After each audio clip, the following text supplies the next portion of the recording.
today by the Macomb Daily. We have the Eastside Diamond Hoppers and the Birmingham Bloomfield Beavers here this afternoon. Jeremy out alongside Dan Griesbaum Jr. to bring the call here today, and we look at a cloudy day again. We had some rain in the forecast. They had the tarp on the field smartly before we even left the ballpark yesterday, but everything looking good. It's going to be cloudy probably maybe for the whole game, but we should be clear.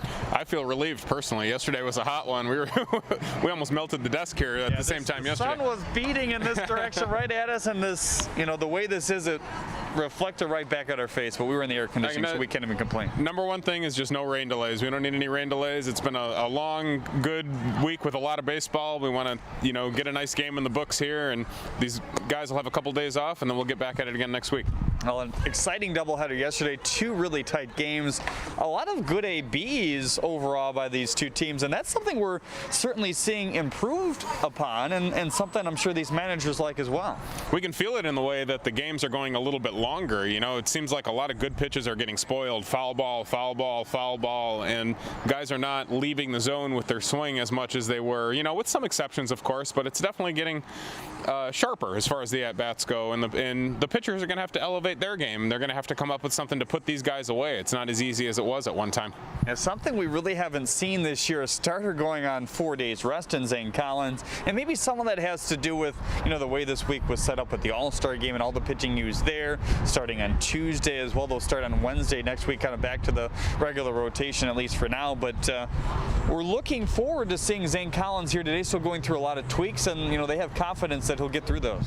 I think he's the type of pitcher that can handle a little bit shorter rest. He's not the type of guy that's relying on a top-notch velocity fastball to get it by guys. He's more of a sinker ball type who needs to rely on command, having some downward action to his ball, not walking guys, that type of thing. And those things can be handled on shorter rest, and he's a veteran who I think is going to give his team a good chance to win. Overall here today, some new pieces in the lineup, kind of seeing the last of those out of the tryout. We've seen some welcome additions to these teams so far, to this point this week. Yeah, we have. You look at just this club with McKinley in right field, a really nice addition. You go a little bit further back too. You look at guys like Xavier Warren and Joey Weimer came in at one point a little bit earlier on. So we look a lot different than we did, I think, when we started.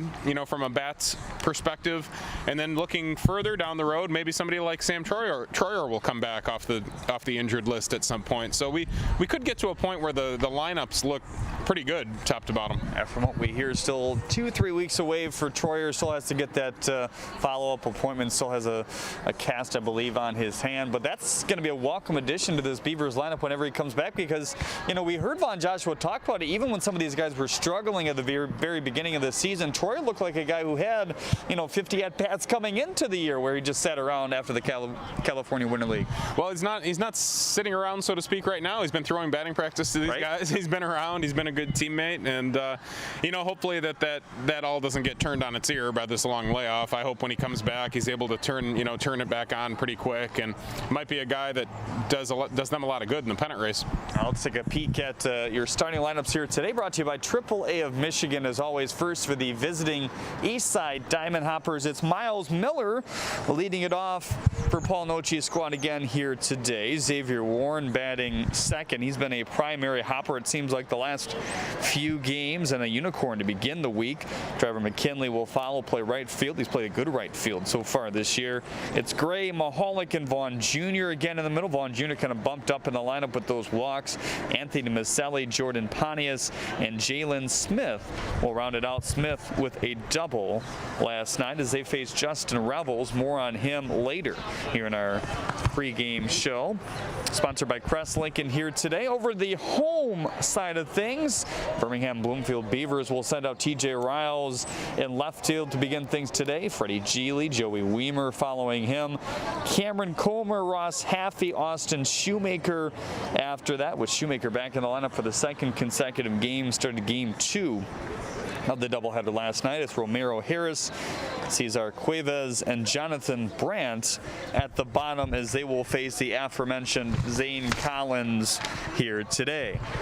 Let's take a look at our kid of the game, brought to you by Blue Cross Blue Shield of Michigan. It's Molly Neal here today, 10 years old, Wild Elementary student. She plays softball and also competes in gymnastics, and she has a nice game ball there from July 31st. So kudos to Molly for being our kid of the game, sponsored by Blue Cross Blue Shield of Michigan. Something that really sticks out in the stats, to me at least, Joey Weimer still with a goose egg in the stolen base column, and that's something he does so well. So expect to see that maybe pick up in the second half. I would think so. He can run like a deer. You know, it may just be a matter of circumstance at this point. Maybe he's had guys on base in front of him. You know, usually hits in the 3 or 4 spot. So there's probably been some other guys on base at times, and I'm sure they're keeping a good eye on him too. But I think that'll work itself out. He certainly has the ability to do that. That's part of his game. Well, now time for Dan Griesbaum Jr.'s keys to the game. What do you have today? Well, in a more general sense, I'd like to see the Hoppers offense start to step it back up a little bit. I think at the beginning of the season, they were the class of the league from an offensive standpoint. You look at how they sit now, they have a really veteran infield. You know, you go around the horn, you've got Gray, Pontius, Maselli, sometimes Riley Mahalik at third, and sometimes Xavier Warren from the taxi squad. No matter how you cut that, that's a pretty good infield that you're gonna live with, and that's gonna be there for the rest of the year and be constant. I think an opportunity for them to step it back up might be with their new leadoff man. You know, you mentioned him earlier, Miles Miller. It's in that spot, I think, a few times in a row now. He needs to be a catalyst for these guys going forward. He's a guy who can run.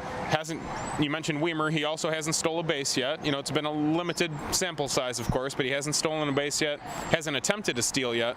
But he needs to get on base on a regular basis to make these guys go. Maselli used to be in that leadoff spot. He started to get a little bit cold. They dropped him down a little bit in the lineup. He's been somewhere in that 7 to 9 range lately. So if Miller can be that leadoff guy for them, if he can get on base on a regular basis, maybe steal a few bags going forward, that could maybe make the difference for these guys as far as picking their offense back up, because they look really good in a lot of spots. That infield, you know, the infield all the way around is really consistent and has some bats that they can work with there. So him in the outfield, that could be a big boost. It's been a full week of baseball thus far. We had the All-Star game on Friday, starting on Tuesday. So we packed the games in, seeing a ton of baseball so far. Sunday Fun Day, as they call it here at the ballpark here today. Hope to have another good one here between the Hoppers and the Beavers on the flip side here on the USPBL Network. Stick with us.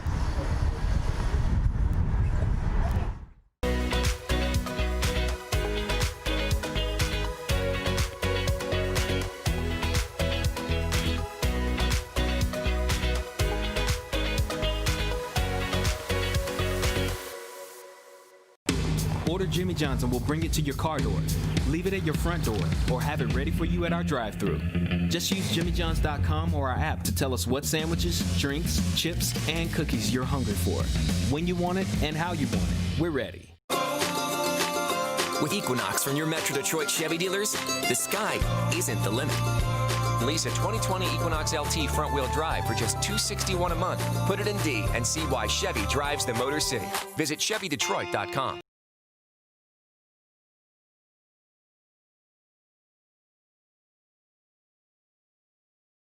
Well, an absolutely beautiful day for baseball. The humidity is a little high. You can feel that in the air at 87%, but 73 degrees on the temperature. That's about a 15-degree difference from where we started yesterday at first pitch.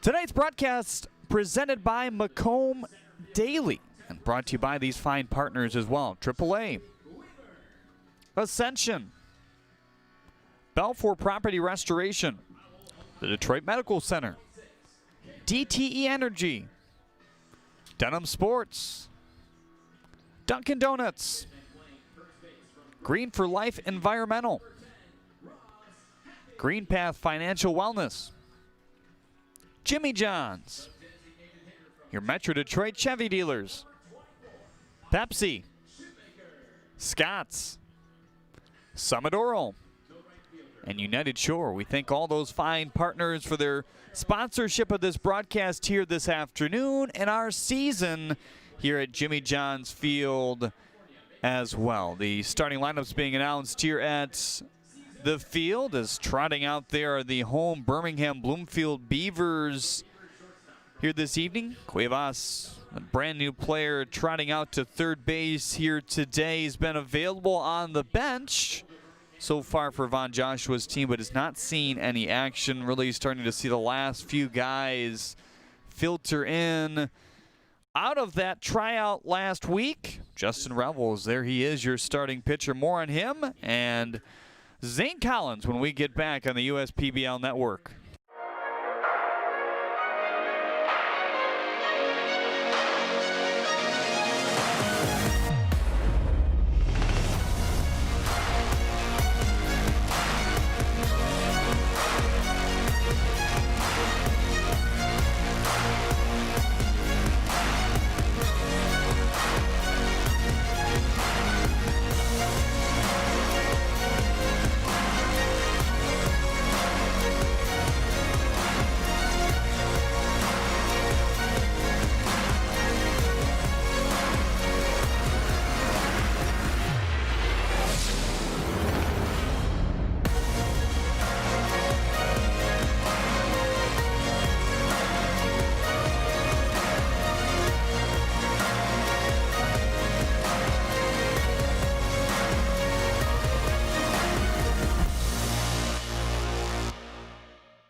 Hi, I'm Jerry Kozak. This is my son Jason from Kozak's Mr. Muffler. We've been family owned and operated since 1988. We operate our business with honesty and integrity. We're a full service auto repair facility. We have 4 locations in the Metro Detroit area to serve you: Macomb Township, Sterling Heights, Warren, and Royal Oak. At Kozak's Mr. Muffler, we focus on quality. That's why we're giving you a lifetime warranty. Something that the industry does not have. You will not find it at any other auto repair facility.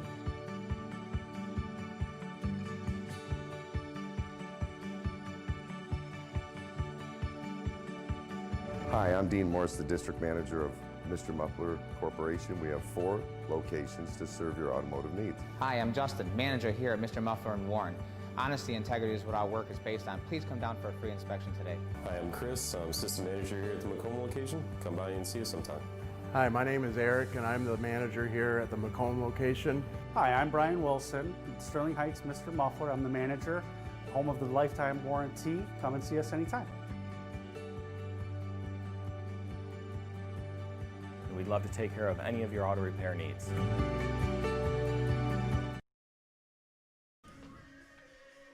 It's Justin Revels, your pitcher comparison brought to you by Denso here this afternoon. 2.82 ERA for him. Some starts and some relief appearances, but a sparkling walk to strikeout ratio, Dan. Yeah, he's been really good. He started out with pretty heavy with the Diamond Hoppers, and he was a taxi squad guy, so he's been a little bit back and forth. But his last appearance was in relief, actually with the Utica Unicorns against the Mammoths, and he looked really good. Had a plus slider. Time before that, he had a really nice start where he had 3 perfect innings for this club, the Beavers, and his only blemish really on that day was a grand slam to Torres late in the game. But outside of that, he was about as good as he could have been, and he's a definite plus on the mound. He's got a short arm action that gets his fastball on the hitters pretty quick, a plus slider, and been really strong so far. Here's the defense behind Justin Revels here today. Riles in left, Weimer in center, Harris out in right. That's been his kind of new position for the last week or so. Cuevas at third, Brand at short, Geely at second, Haffey over at first again, and Comer completing the battery here tonight. Miles Miller, Xavier Warren, Trevor McKinley, your Zach Hart agency 3 men due up. Those sharp Diamond Hoppers uniforms here today, they're bright. They are. I like it. A new look. Miles Miller, 2 for 9 to start his USPBL career. First pitch at 1:04 p.m. A swing and a miss. Game time temperature 73 degrees. With the subtlest of winds in right center field.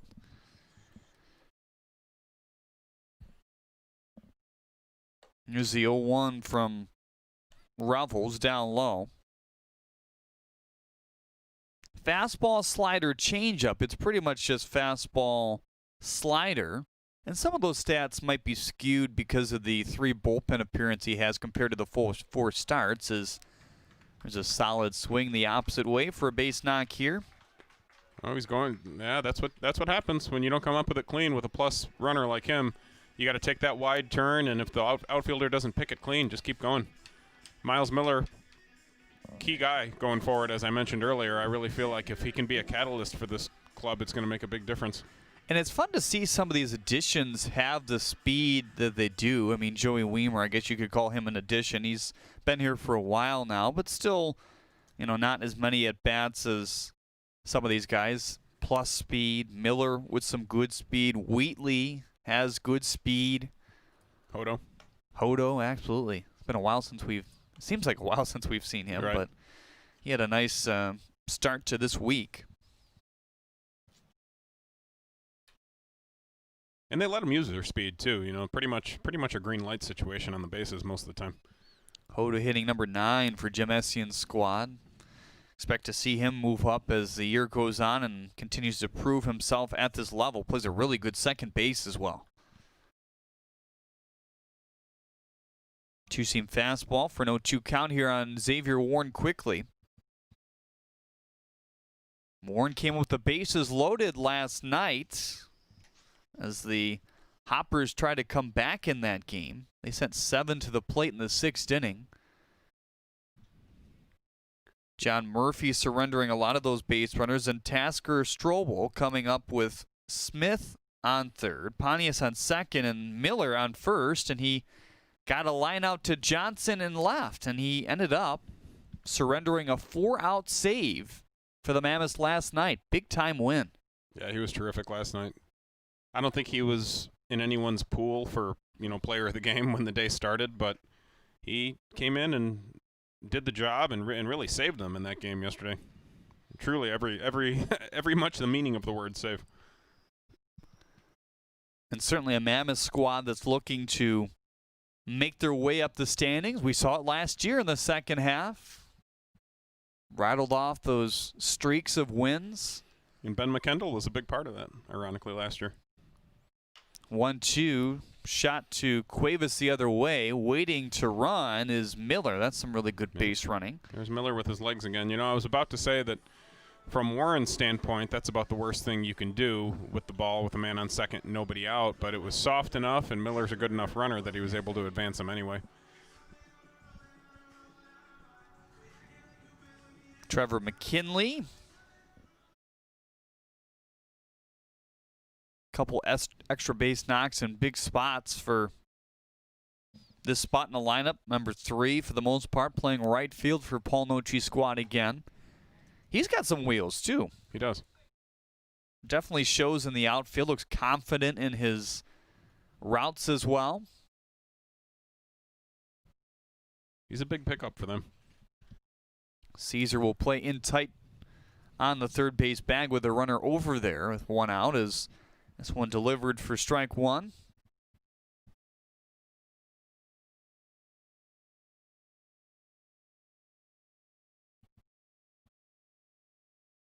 Playing back in the middle here early in the game. They'll concede the run for the out. High and tight. Revel's last appearance out of the pen for the Utica Unicorns on the 12th, so the beginning of this week. 2 innings, 1 run given up. It was earned, no walks compared to 1 strikeout through 24 pitches of work. 2-1 on the corner for strike 2, but kind of because of his nature, how he's been used in both spots, both as a starter and a reliever. Hasn't stretched it out completely like some of these other starters have lately. 70 pitches his high. That was actually in his last start where he went 4 1/3. 2-2 is low at 91. As we get to September, if he settles into a certain team's roster, I think we'll ultimately see him as a starter. He's just too good to leave him out of that rotation. I don't know if any of the teams have a good enough rotation at this point to leave him out of it. And there really is a lot of bullpen arms available. Yeah, there's a lot of guys now. And a lot of guys that are pretty capable, I think.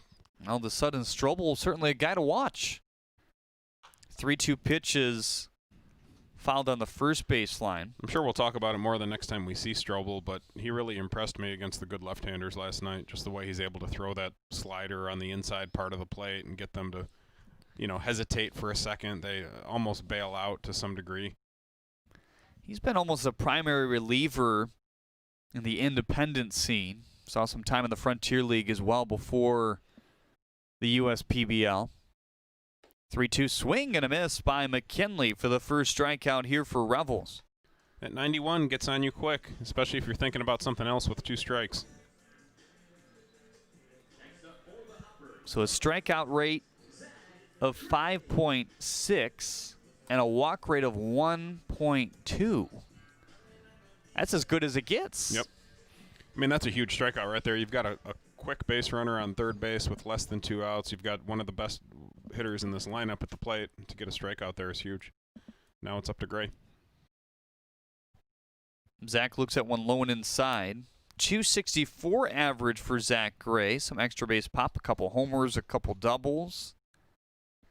He's driven in 13 RBIs for this Hopper squad. He's been an everyday Hopper. Good location at 91 away. That's something the Revels does pretty well, is pick his spots. Oh, yeah.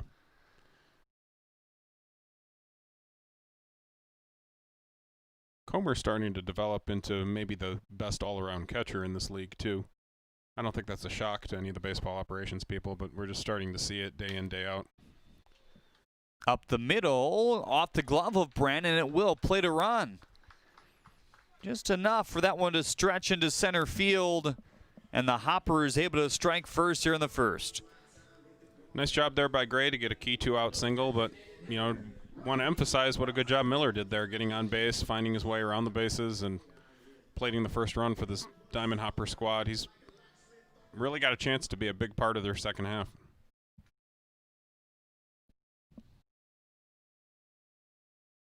Brings up Riley Mahalik now. First pitch away.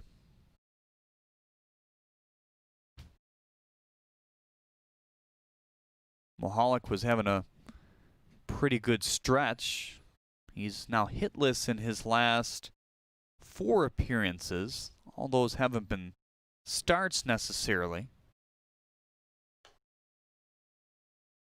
But between the 1st of the month and the 9th, he had collected 5 hits in a matter of 6 games.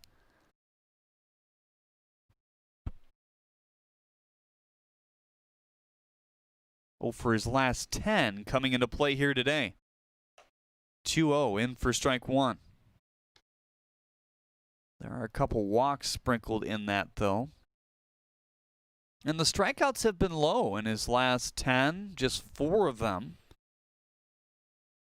4 walks to 11 strikeouts coming into play here tonight. Here's the 2-1. Swing and a miss. 2-seam with some action. Pitchers in the USPBL are having some success on him away. He's really very strong down, especially down and in. If they're able to elevate or keep the ball away from him, they're having a little bit more success, it seems. So 1 pitch away from getting out of this inning. 1 run in thanks to the RBI single by Zach Gray that just found its way into the outfield.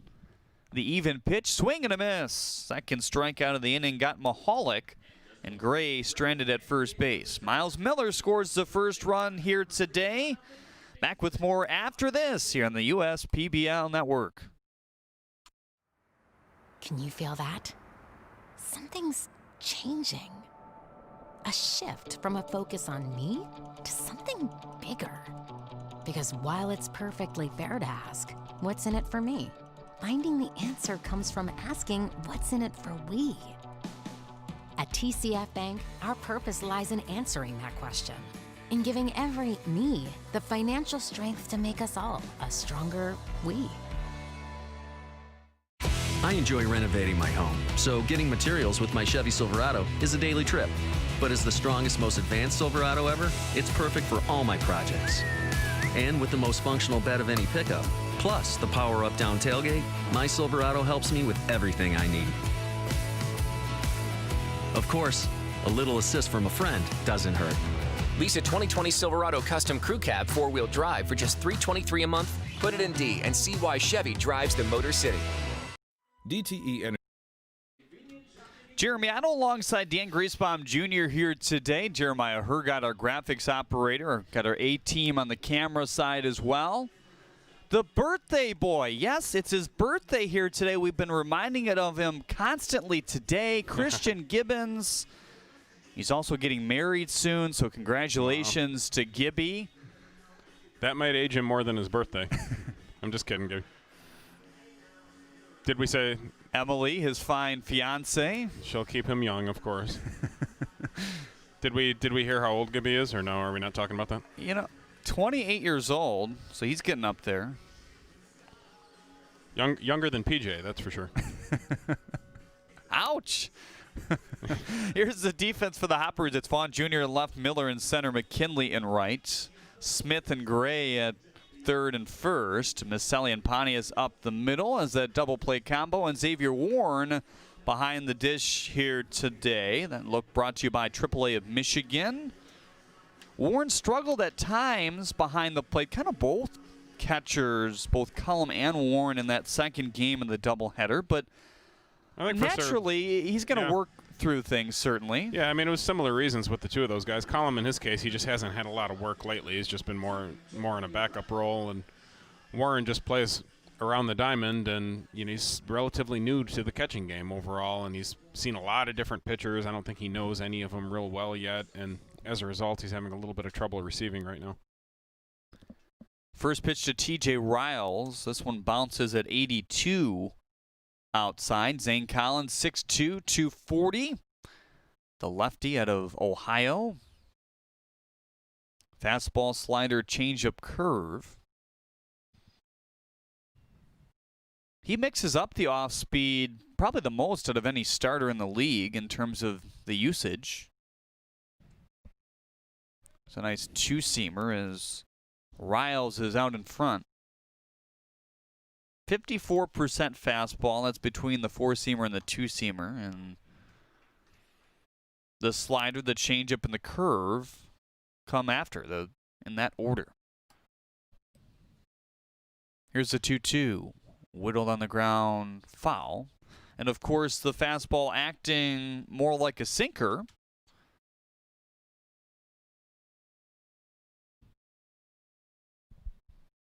But you look right to the ground ball rate for those type of guys. 44% ground ball percentage for Zane Collins.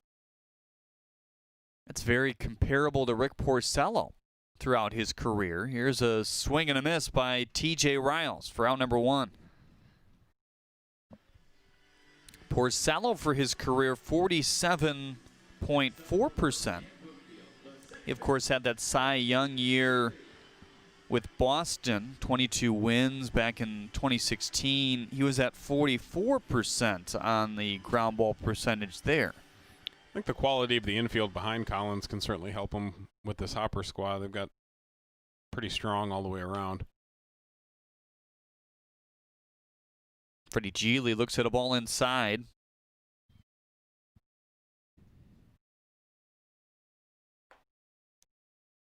Geely's walks a little up this year compared to last.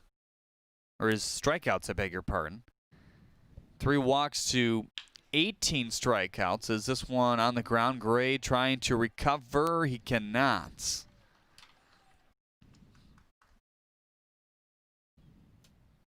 So not an easy play for Gray, but it's going to have to be an error, right? I think so, yeah. And they do go up with it. Phil O'Leary on Facebook says, player of the game prediction, Joey Weimer. COO of the season, Dana Schmidt. How about that? That's our first COO of the season nomination. She doesn't have a lot of competition for that title, but that's not to diminish her role in any way, of course. First pitch is on the corner for strike one on Joey Weimer. Dana's certainly one of the reasons we're here right now. No doubt about it. Works very tirelessly, I can promise you that. Weimer off to a 6 for 21 start. It's 286 in the average column. 0-1 is low. Freddie Geely, obviously a guy who has some wheels. You got two guys with wheels here in Weimer and Geely, and you look all the way up to Riles. That's a pretty speedy top of the lineup for Von Joshua here today. Absolutely. Slows down a touch after that, though, with Comer and Haffey. Shoemaker picks it up after that a little bit. Yeah, Shoemaker is definitely a plus for a catcher first baseman type.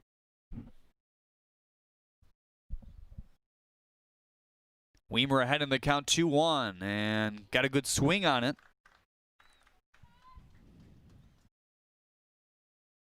After the first out retired via the strikeout, an error and a single has put him in the driver's seat here in the first inning.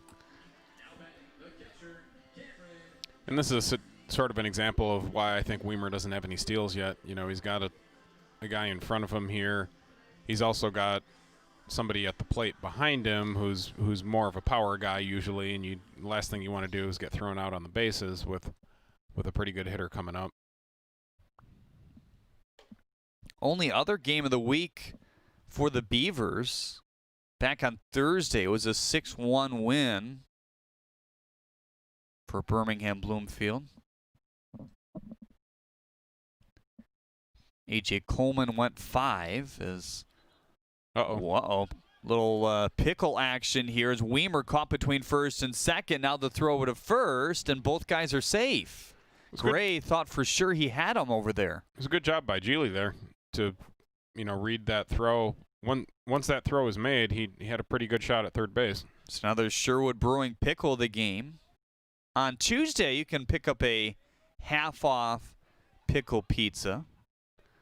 Get a second look at it on our YouTube monitor. He was really close at first base. He might have gotten back in there in time. Gray was for sure that was not the case, and now they'll confer. I'm not sure what the discussion could really be about. If you call him safe, he's safe. So right now, first and third base with 1 out and a 1-1 count, and they do confirm a safe call. So that's back-to-back pickle pizza half-off deal. I thought I was going to have to pick up my pickle pizza today, but if I don't have time, I could go on Tuesday now. Yeah, for anybody watching here today after the broadcast, you can go and pick one up here today as well. So check it out. It's good stuff. 1-1 through the chute again, just enough to reach the outfield. And both of these runs scored, not on extremely hard-hit balls or anything, but just putting them where they need to be. But they were both aided by guys taking extra bases. In Miller's case, the ball was bobbled in the outfield. He moved up to second. He also moved up to third on a ball that was not necessarily tailor-made to move up on. Same thing with Geely there. He read the pickle and over at first base, moved up to third. We've seen some good base running this week by all the teams. Here's the first pitch to Ross Haffey, low and in. Is that more of an instincts thing than anything else, or do you need reps on the base pass too when it comes to, spring training type of atmosphere? It's both. I mean having those, here he goes. In motion, and he's going to get there without a throw. Nobody really covering the bag. Smith came over late, and there's the first stolen base in his pro career for Joey Weimer. It's a little bit of both. I think you need reps in order to work on your instincts. I think they play hand in hand. There's certainly guys that have better instincts than others, and a lot of times it's guys who don't have that special speed. They have to develop better base running instincts to make up for their lack of speed.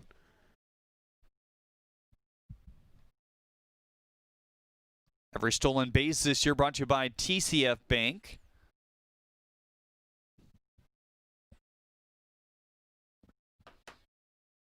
Joey Weimer, a guy at the University of Cincinnati, who was a threat out there all throughout his career anytime he reached base.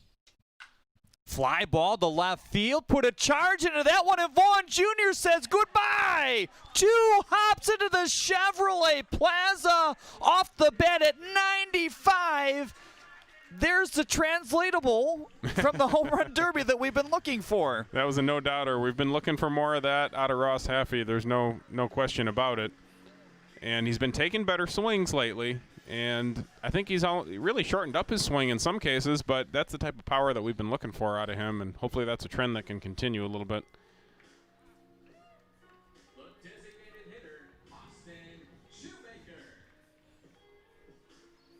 4 runs in here in the first inning against Zane Collins. Get a second peek at it here in our YouTube monitor as we rewind. Down and in. Direct path to the ball, though, yeah, from just the swing. He dropped the head of the bat down on it, ball down and in. Pretty compact, really. That was one of those short to the ball, long through the ball type swings.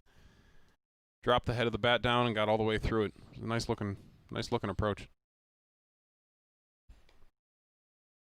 Boy, if that guy starts swinging a hot bat, look out. Sure.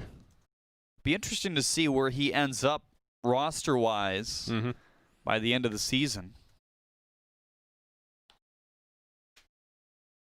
He was kind of an everyday Beaver. I mean, they classified him as taxi squad, but he was just showing up on Von Joshua's lineup night in, night out, and then it came to the point where Justin Orenduff and everybody around said, hey, let's get him some more at-bats. He was a Beaver last year, too, correct? Correct. Boy, everything falling here in the inning. Maybe no, not, as yeah. Maselli Good route. is able to pick that up for out number 2.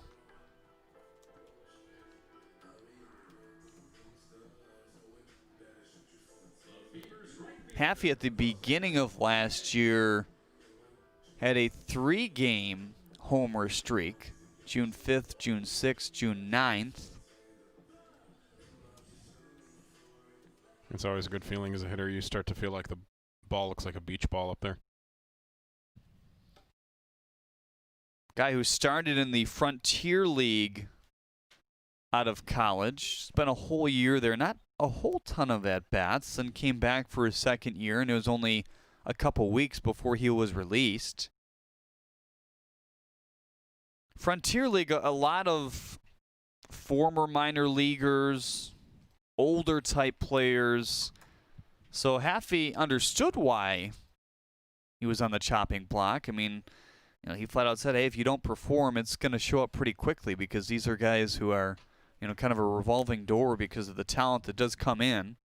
It's not what you would call a developmental league as much as this one is. You know, there's not restrictions on age and there's not restrictions on how long you can play there, that type of thing. The point of this league is more so to be a younger ball player who is maybe overlooked otherwise and try to improve that player and then get him out, you know, get him moved on to affiliated ball. Free pass granted to Romero Harris, and now 8 batters and maybe more will come to the plate here in the first inning. It started well for Zane Collins. He struck out T.J. Riles right off the get-go. And the error to Zach Gray, the single to Joey Weimer, the single by Cameron Comer after those guys were smart on the base pass, drove in a run on the 3-run bomb to left field off the bat of Haffey.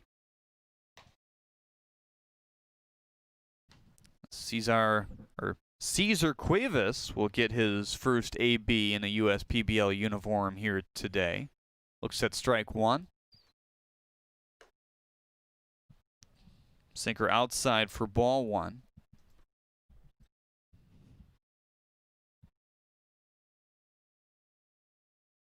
.378. The distance off the bat for Ross.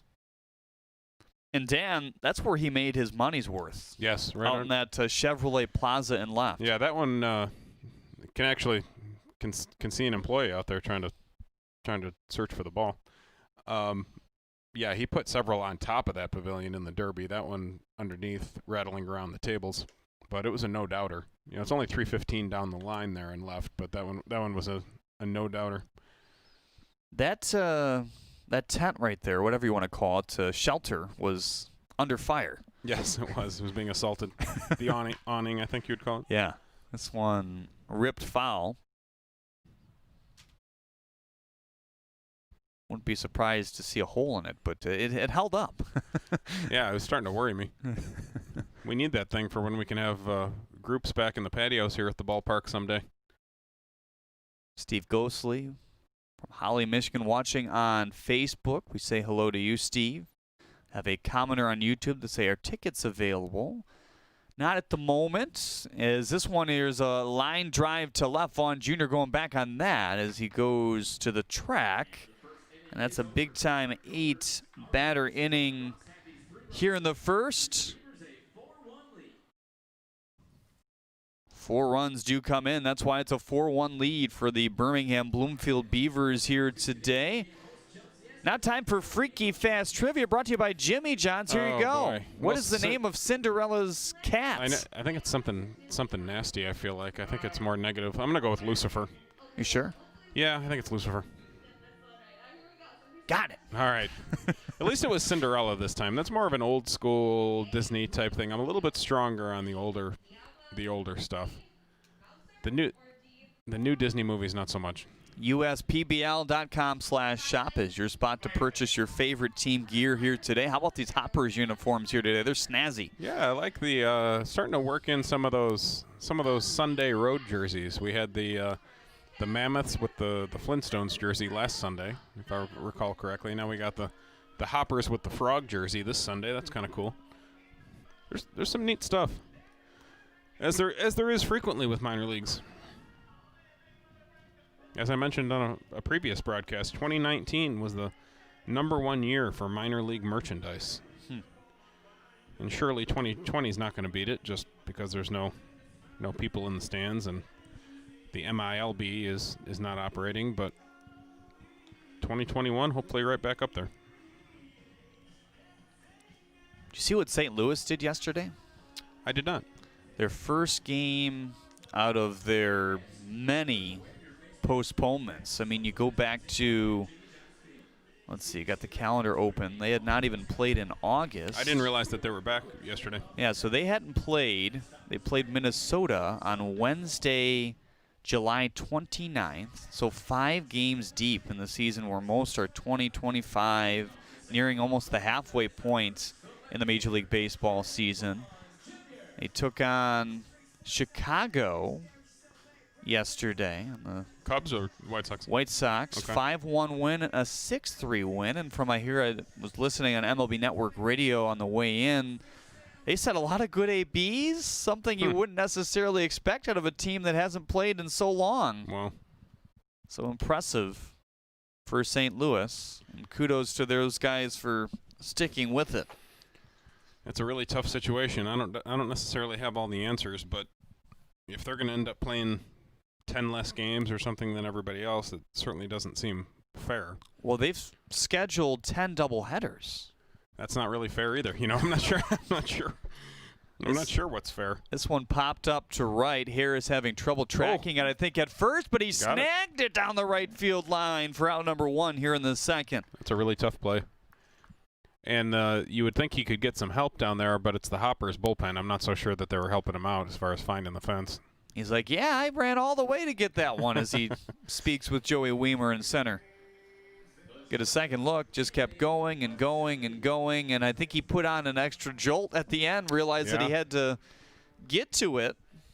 I ran absolutely full speed into a fence like that one time. I thought I had much more room, and I didn't hesitate for a second and just hit it at 100 miles an hour. And the result? Some stitches actually in my knee, of all things. I guess really? my knee was the first thing to hit, I guess. Was not injured otherwise, aside from being disoriented for a couple seconds, but my teammates got a good laugh out of it. We were playing at a field that we hadn't really played at, and long story short, as soon as they saw me pop up and throw the ball in and knew I wasn't gone, they got a pretty good laugh out of it, I think. See third baseman pinching in for the Beavers here. Brandt, easy throw for out number 2.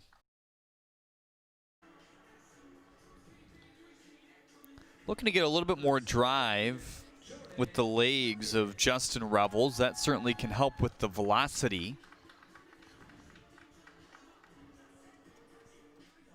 Pitching is not just your arm.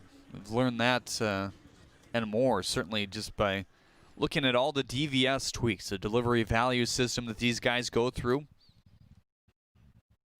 And fixing it isn't just about velocity either. It's obviously about staying healthy and not putting undue pressure on your arm. Longevity in a game, longevity in a career. I think that's one of the coolest things, though, that you see. Obviously, the injury turnarounds speak for themselves, but you know, they can locate something where a guy would get tired, dog tired, after 70 or 80 pitches. But then you make a subtle tweak, and all of a sudden, yeah, they can go 100, 105. Right.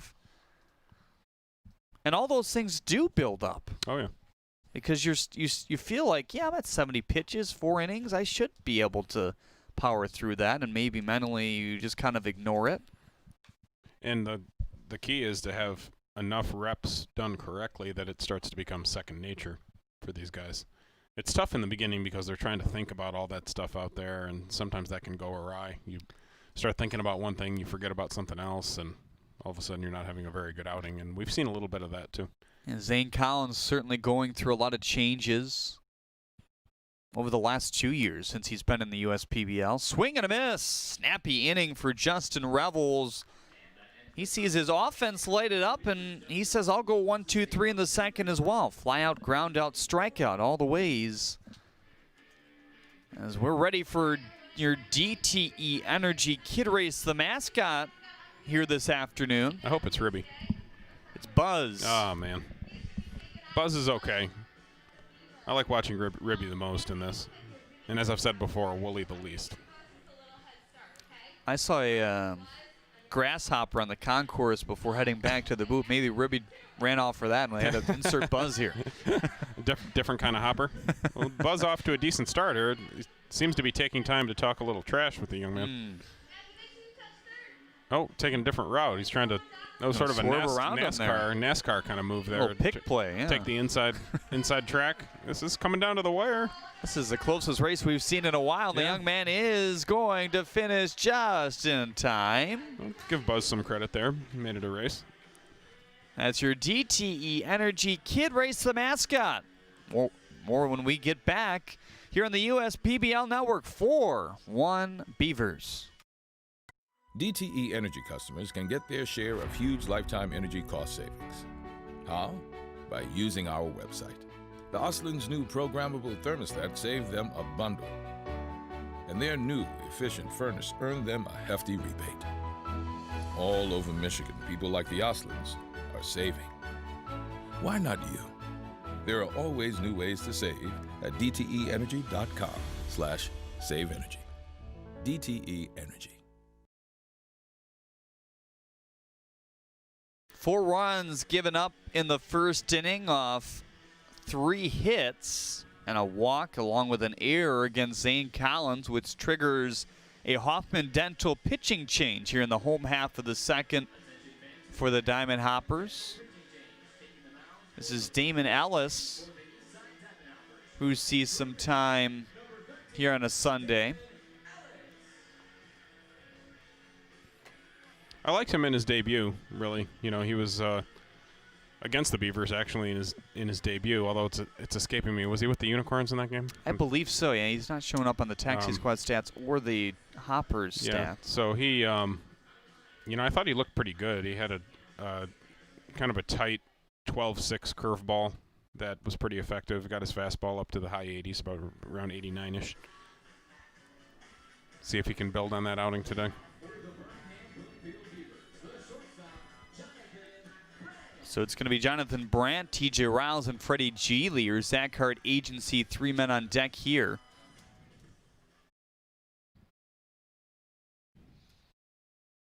First pitch from Ellis is high at 89. Big swing by Ross Haffey, 95 off the bat, 360 feet later, and that's why we're at 4-1 right now.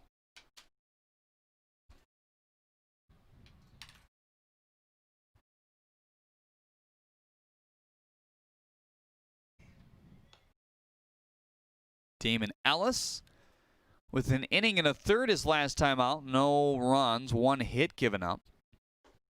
1 strikeout as well. 2-seam, 4-seam curveball he showed in his first outing. There's the curve inside at 76, and it's not what he wanted to do here after a rough inning in the first. Jonathan Brandt walks, sending it back to T.J. Riles. It looked like it could be a decent inning for Zane Collins after facing Riles because he struck him out. But it was Geely, Weimer, Comer, Haffey who came behind him, and they all scored in the end in a 4-run frame. Some good base running there, too. It wasn't all that he was getting knocked around necessarily, but can unravel on you quick. And then one, a couple of bloops and a blast, as they say, and the blast from Haffey obviously was big. If he can continue to have that more compact swing, I'm intrigued because he saw some patience yesterday in the doubleheader, took a walk, had a single, didn't try to do too much with a few pitches. He drove one to the outfield for a sac fly and an RBI, also had an RBI ground out.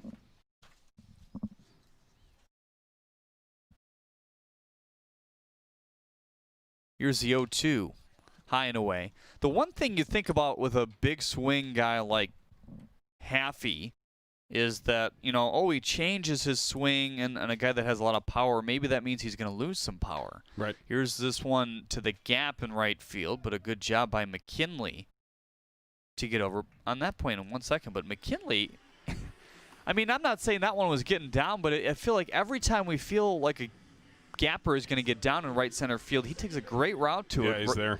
Direct one, and he grabs it. Sometimes that's a sign of a good outfielder, is if they just make a lot of plays look easy. They're well-positioned. Being well-positioned is something that's hard to even measure. It's tough to even make a stat related to that.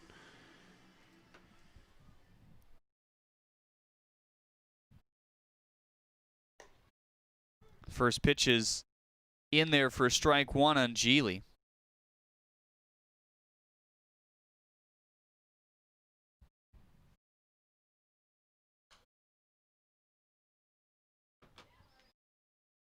Geely reached on an error. Gray kind of ranging in between his first and second base position to try to pick up a ball. Went off his glove, dribbled to his right, and in the end, Geely able to get on. Pontius, hop throw over to first and a double play. That was easy all of a sudden. Ellis keeps it right where it is. 4-1 Beavers. At Priority Health, we're embarking on a new normal, embracing the changes needed to keep Michigan safe. While that may look a little different for everyone, Priority Health is here to help. With access to the care you need, the doctors you want, and the quality coverage you can afford. So you can get back to this, and this, safely, steadily, and with the smartest health coverage possible.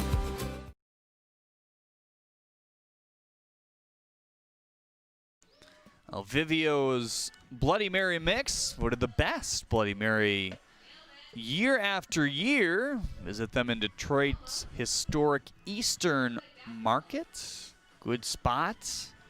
Just outside of kind of the downtown district. Yeah, I haven't been there in a while, I feel like. Just with these times we're in, haven't been hanging out downtown as much.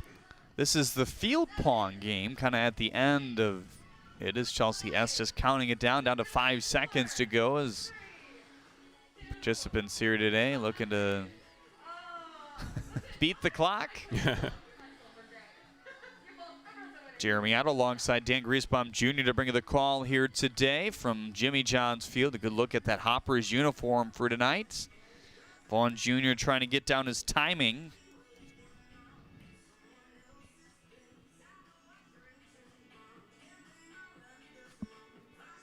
Or Smith, I beg your pardon. It's Smith, Miller, and Warren. Your Zach Hart agency, 3 men due up here in the third.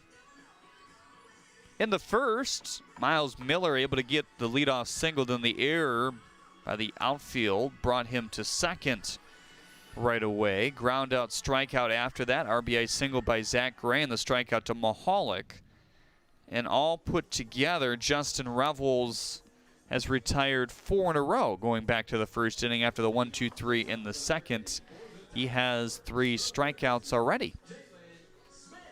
Further improving upon his walk rate going down and his strikeout rate going up. Yep. That's 20 strikeouts now to just 3 walks.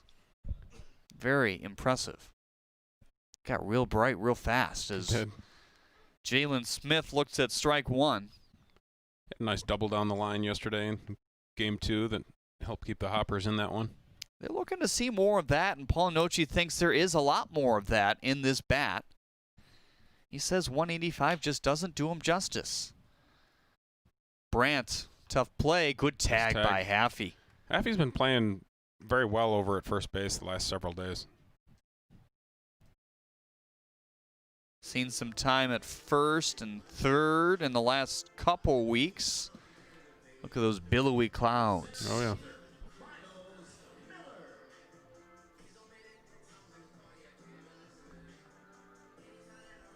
Great shot by cameraman Andy down there at first base. Andy Smolanek. Oh, my goodness. I can't say it. Smolanek. There you go. He gives us the great shot, and then I can't even say his name right.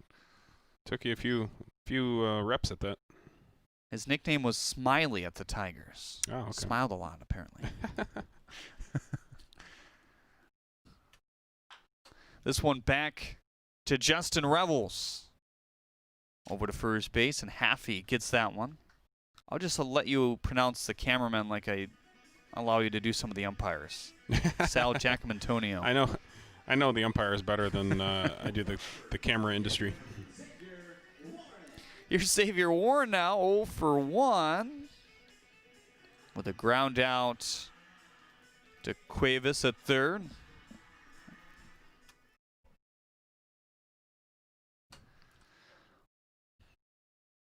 Warren checking into play at 216. And whittles this one in the air, and wow, what another potentially easy inning for Justin Revels, but not so, as Cuevas lost it in the sun. It wasn't very good communication there. You know, Cuevas has got to tell his shortstop that he can't see that ball. He had his hand in the air, you know, as if he was having trouble with the sun, but if he would have communicated it to Brandt early, I think Brandt would have come over and caught that ball.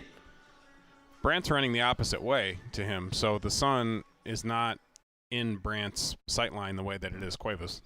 To be honest, looking at the YouTube monitor and how I saw it live, I almost thought the way he was communicating with, you know, pointing it to it in the air, that he got it. You know, he's calling out in that fashion. Right. Couldn't hear whether he vocally said anything. Good job by Revels to no big deal. Make it not matter. Yeah. So he gets a single base runner. That's the first one in the last 8 or so batters here tonight. And it's still 4-1 in favor of the Beavers here tonight. Now time for JJ the Water Boy, presented by Michigan First Credit Union here today. Gonna send it down to Chelsea Estes on field level now. Time for JJ the Field General, brought to you by Michigan First Credit Union.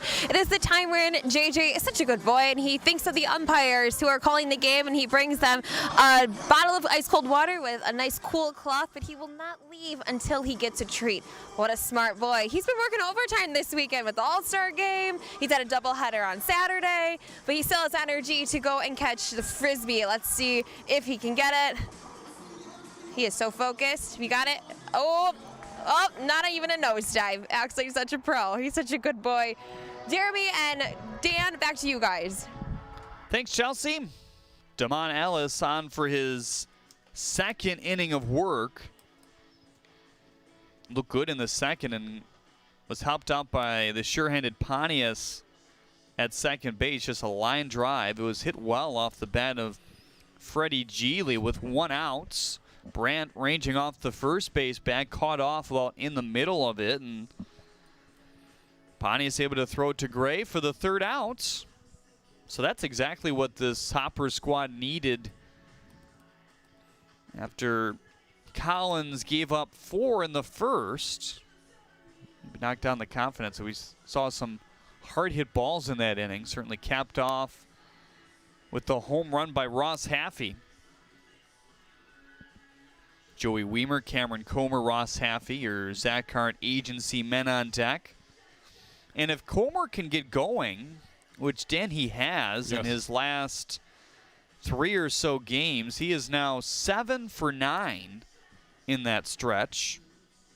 Has added an RBI, a single, and a run scored here in this game. This middle of the lineup can be pretty dangerous. Oh, no doubt about it. And it would be surprising, kind of like we talked about in the last half, to see Haffey become an everyday Beaver again. I'm sure he probably will as these rosters settle in. But although the production wasn't quite there, it's shown up locally here in the last couple days, but maybe that allowed Haffey to realize, look, I got to change my swing. You know, I got to go through some things. I'm able to work on them in the game because I'm playing every day. That can be a lot easier to work on, certainly when you don't practice a lot and when you don't necessarily, you know, for the Beavers, say he was still on the Beavers as an everyday Beaver, this would only be his second game this week if you count Sunday as the whole week. And I think that was the idea, you know, help him to get more at-bats under his belt and figure this thing out quicker. Here is the aforementioned Cameron Comer. He is hitting a high rate on batted balls in play, 419 coming into the game here today. 1-0 here on Cameron Comer. There's a swing and a miss.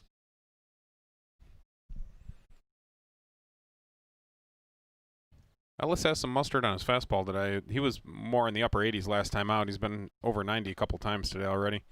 The gun in the ballpark may be a little bit hot.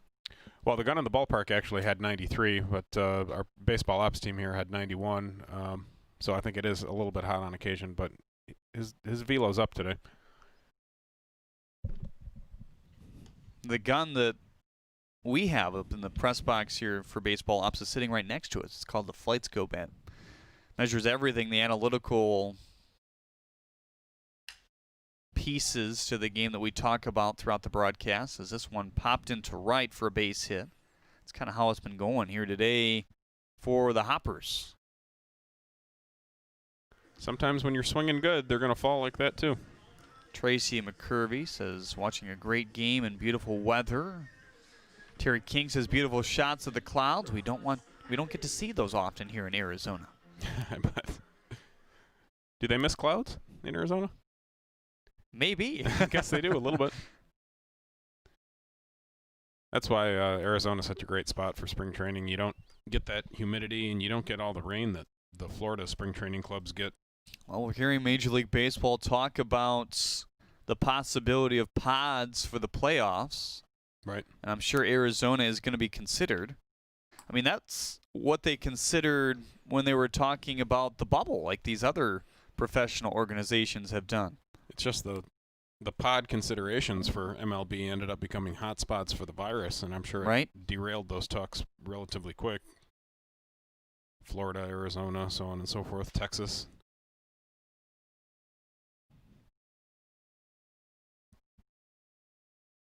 So they're talking about 3 hubs potentially for the starts of the playoffs. This was 6 days ago, kind of when the rumor came out. Nothing really has been confirmed by anybody in Major League Baseball as Ross Haffey takes his walk here.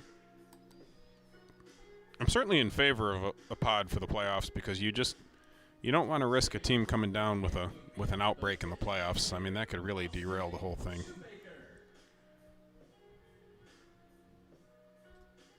In this article on ESPN.com, I'm not necessarily seeing, as I just kind of scan it, I'm not able to read it fully, but it doesn't really have spots where and maybe that's depending on who's in it. It could be. I mean, just anyone thinking out loud about it. Certainly Los Angeles and Arizona could be considerations. On the West Coast, you could definitely look at Florida for sure, especially because Tampa Bay, although it's not a great ballpark, it is indoors, and Miami's also has the roof. So I think having a roof is certainly a plus when it comes to a pod. You can play at different times. You never have rainouts. Texas has the retractable roof now in Dallas-Fort Worth. So, those all make sense. 0-1 right back at Ellis. Thinks about third, goes to second instead, over to first. Not quite. So the lead runner, Cameron Comer, moves up to third here with 2 outs. Phil O'Leary on Facebook comments, watching baseball from a premium location with my wife equals I am there in spirit at the Belfour Gate. And she is wishing she was back in section 107. Terry King comments again, sunny 360 days a year here in Phoenix. Smiley face. This one inside. I think that's why a lot of people were surprised that Arizona became a hot spot, because you know, the thinking was maybe all that sun would drive out some of the COVID-19 infections, as this one is in for strike 1 on Harris. I think certainly the concern overall, why you see high school football canceled locally, a lot of the college football conferences shutting down, is that the concern is it's going to come back deeper into the fall as we head towards the winter. 1-2 is high. I'm not really concerned it's going to be any better in spring, though, compared to what it could be here in the fall. So yeah, I think that's the question. You see I still think there's a chance of missing high school football this year completely. Here's a line drive to center. Miles Miller cruising in, and that is collected for the 3rd out here in the 3rd inning.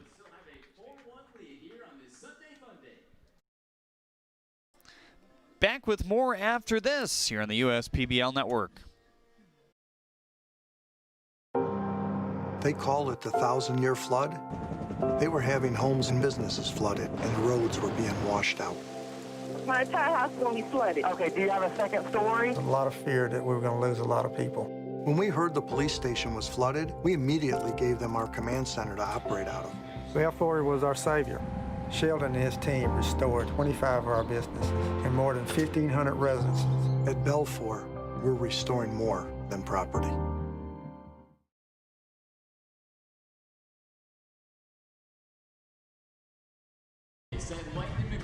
All right, everyone, it is time for us to congratulate a senior in the Senior Spotlight, brought to you by Michigan Schools and Government Credit Union. Today I want to recognize Noah Sims from Stevenson High School. Noah loves playing baseball. He has played since he was 5 years old. He will be going to MSU in the fall, go green, and we are just so very proud of him. We are proud of Noah and all the other seniors who are about to start on their next journey, wherever that may be. So congratulations, Noah. Jeremy and Dan, back to you guys. Thanks, Chelsea. Well, Stevenson, not sure if that's Sterling Heights Stevenson or Livonia Stevenson, but either way, those are 2 pretty good baseball schools. Definitely. I'm going to put my money on Sterling Heights just because we tend to get more patronage from that area. Seems like it. Yeah. Warren Mott is a big one. Yep. You're right, though. Definitely both good baseball schools. Joe Emanuel over at Sterling Heights Stevenson and Rick Berriman over at Livonia Stevenson, both Hall of Fame coaches. Yeah, but those guys have been there forever, it seems like. Yep. Always in the conversation when it comes to quarterfinal time, it seems like. Yep. We have a pitcher from Livonia Stevenson here. I think Jack Ferguson, wasn't he from Livonia Stevenson? Yep. Yeah, it's been a while since we've seen Ferguson. Wouldn't be surprised at all to see him here today, depending on how the start goes for Rebels. So far, so good. 38 pitches. 1 run given up. That was back in the first. Not a lot of hard hit contact, and that's the big thing.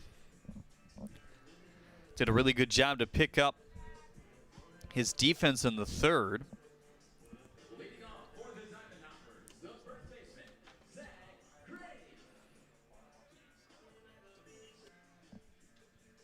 Zach Gray, Riley Mahalik, and Greg Vaughn Jr., your Zach Hart agency men, due up here in the 4th.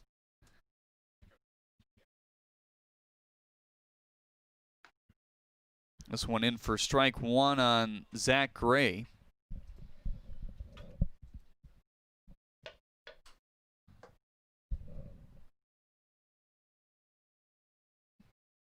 Gray with the RBI single, and now I swear that's a leadoff single. I swear that's the exact same ball he hit the last time. Same swing. Are we on reruns? That's what he does well, though. Guy that has a line drive type of swing. If you can keep your bat in the hitting zone a long time, keep your hands inside the ball, you're going to find some balls through like that. You don't have to scorch every one of them.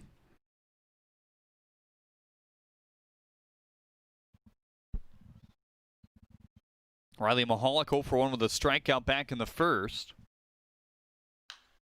Sun pokes out again as this one is floundered foul. Greg Vaughn Jr. and Anthony Masali would be next. Jeremy Otto alongside Dan Griesbaum Jr. to bring the call here tonight. Certainly weigh in with us on Facebook and YouTube if you want. Have a question on some of these players or predictions for this second half. 0-1 is high and away.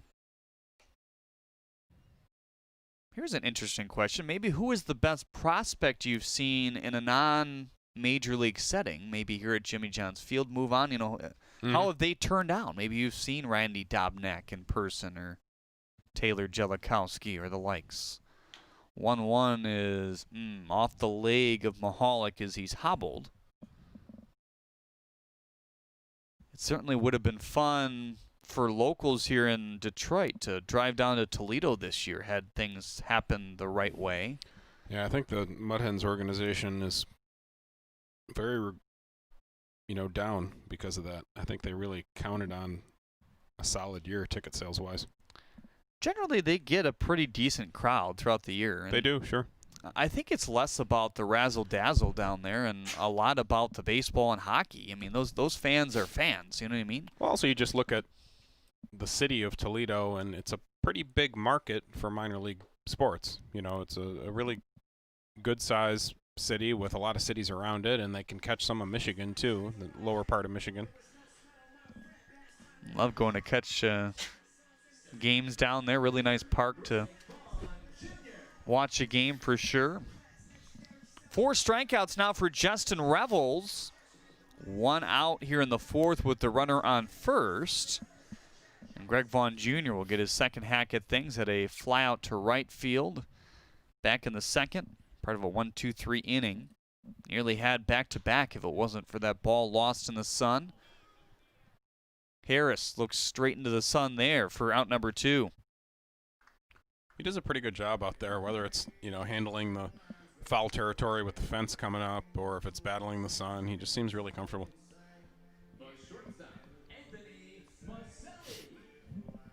Now Anthony Masali's turn. Ground out to Brandt at shortstop in the 2nd.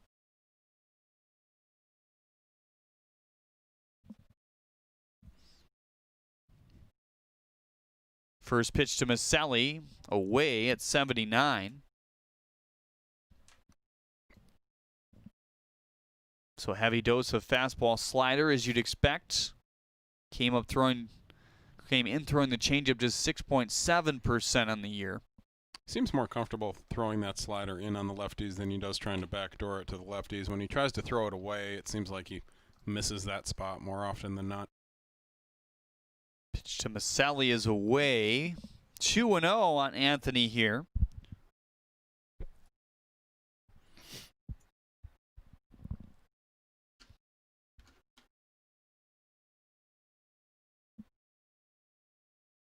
Cuevas at third, slightly in. You see Gray over at first with 2 outs now. He reached for the leadoff single.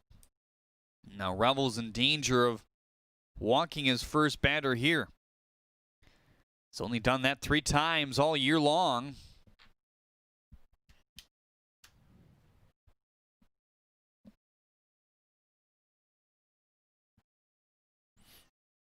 Here's the 3-0. In there for strike 1 as Masali is called back. That was a pitcher's pitch, to say the least. Not much Masali could have done with that one. He's had a few of those tonight. Took a little bit off on the fastball at 87.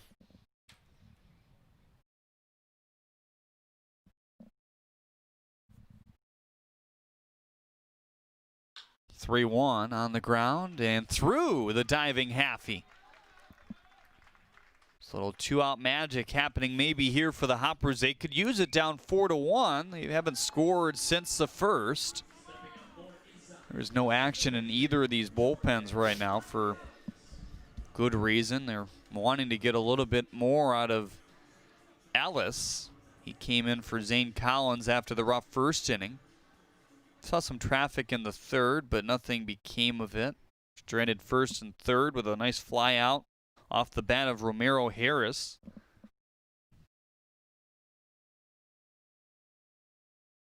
Jordan Pontius, his first time up, struck out. That was to complete a 1-2-3 second inning.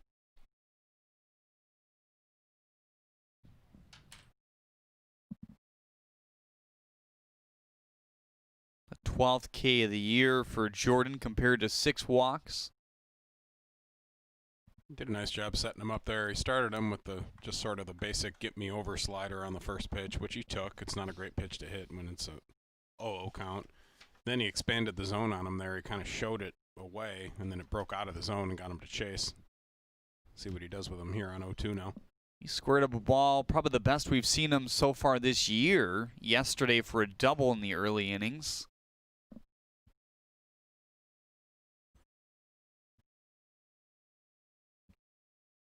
There's Zach Gray, the lead runner here. 4 hits on the board aside. Here's the 0-2. Overthrew it at 91. That will advance both runners. That's exactly what he did. I think he wanted to throw it away, and, you know, he reached back for a little something extra, and he just over-rotated. Haven't really seen that out of him here today. It's a big wild pitch because it moves up both base runners. Now you got second and third, and base hit with 2 outs in a second and third situation. We're going to have a ball game on our hands. It's going to be 4-3. 53 pitches so far for Revels. The most he's thrown was 70. That was his last start on the 8th of August.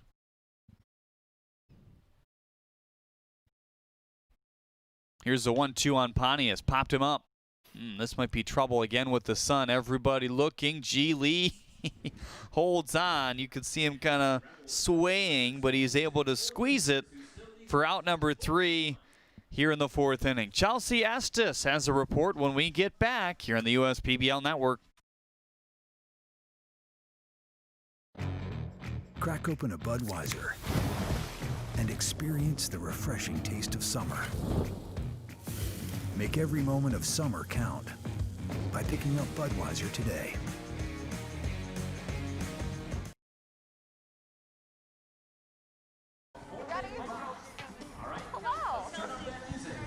Are you ready? All right, welcome back, everyone. It's time for the on-field interview brought to you by Green Path. Currently, it's 4-1 with the Beavers on top. I'm here with the Hoppers manager fill-in today, John Dombrowski. All right, let's do a little bit of recap here. The Hoppers split a doubleheader yesterday against the Mammoths. Today we had an early pitching change. What do these Hoppers need to do so they can maintain and still stay in this game today? Well, we're getting our chances. We're not that far out of it. We're going to chip away, get a run here or there, play good defense like you've seen a couple innings, and just trust the process. And trust the process, and Zach Gray got those bats swinging and the rest of the guys, so let's see what happens. Jeremy and Dan, back to you. Thanks, Chelsea. Thanks, Chelsea.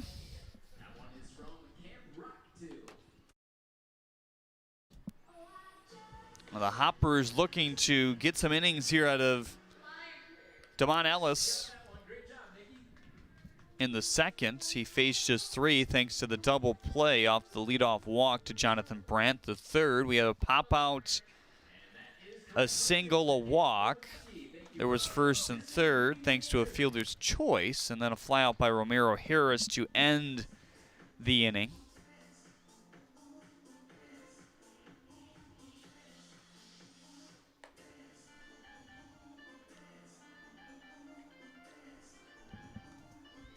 Cuevas, Brandt, Riles, your Zach Hart agency, 3 men due up here in the 4th. Cuevas took a pretty good rip in his first at-bat. Hit the ball pretty hard to deep left. Tracked down by Vaughn out there.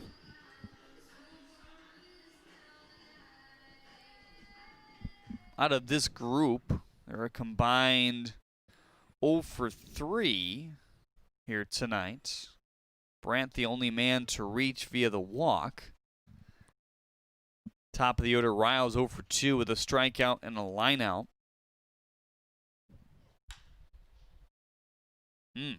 Tough play, but Maselli can't quite pick it up, and there's the first professional hit for Caesar here in the 4th.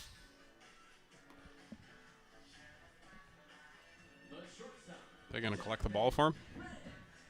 Haven't seen anyone call for it yet. I think it got back into Ellis here. I think so, yeah. Have to grab it later. I'm sure it's hard to keep track of those with so many guys, certainly lately. That's very true. Coming into the lineup. But in general, we do see them acknowledge it. Jonathan Brandt looks at a ball inside. Coached his 6th walk of the year back in the 2nd inning. Took a rip, but scatters it foul. And there's that first hit ball somewhere over there.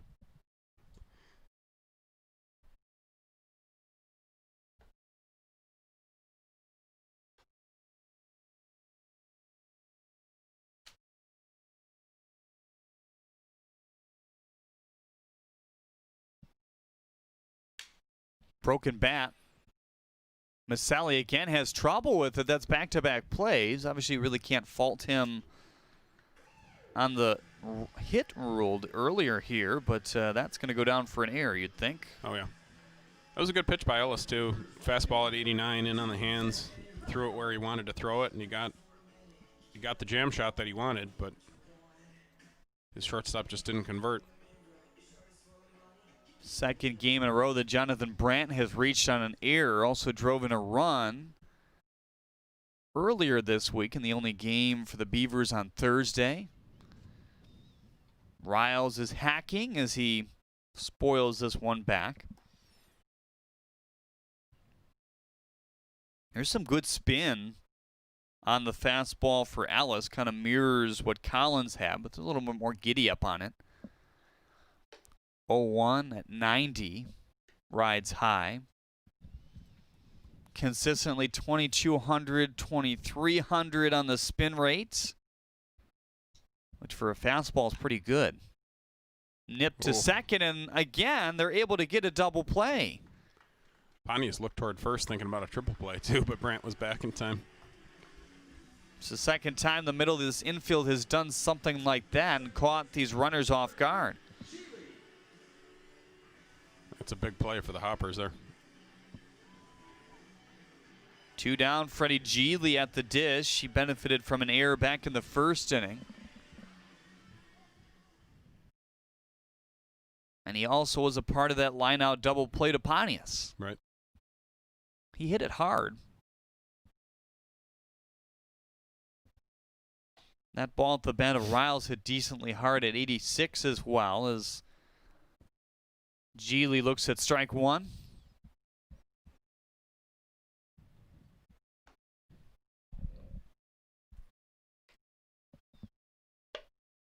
Geely, some extra base pop this year, pair of doubles and a home run. He's driven in 9 and 64 at-bats. And that is the end of the 4th inning here. Good job by the defense to get Ellis right back in the driver's seat here. 3 unblemished innings for him.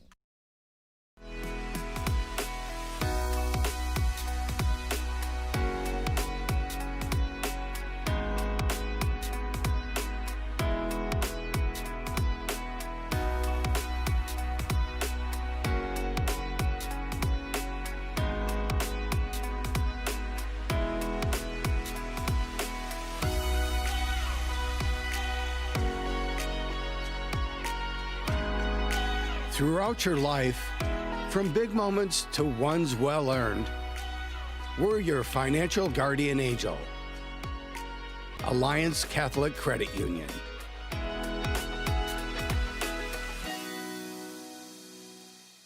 Oh, right, up here in the loop around the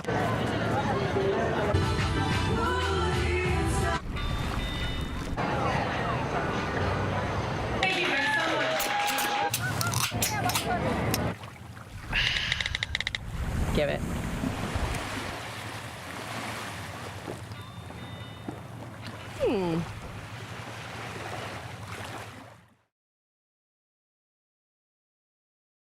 Ross Haffey, that man right there is the reason why His squad has a 4-1 lead. Big time 3-run home run back in the first inning to drive in Weimer and Comer.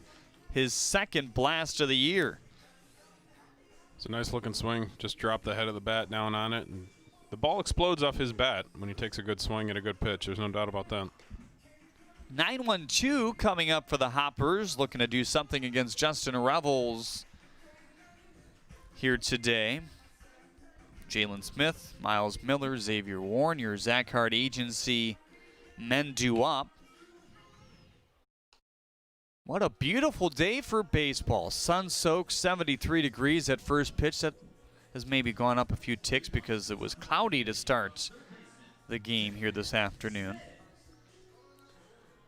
We could use a little rain, as long as it doesn't interrupt our baseball game.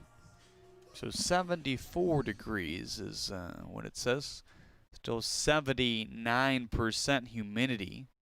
A 9-mile-per-hour wind, which shows on that flag in right center right now as Jalen Smith looks at it, ball one.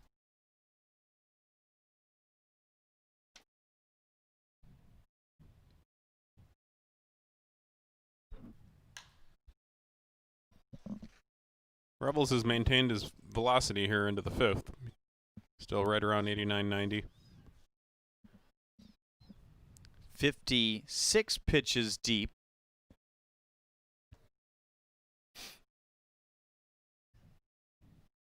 Gave up 2 singles back in the 4th inning. Saw a man reach in the 3rd because of the ball lost in the sun, and a 1-2-3 in the 2nd. And the only run driven in by the Hoppers so far here today was the RBI single by Gray. Here's the 2-1. Nice breaking ball in for strike 2.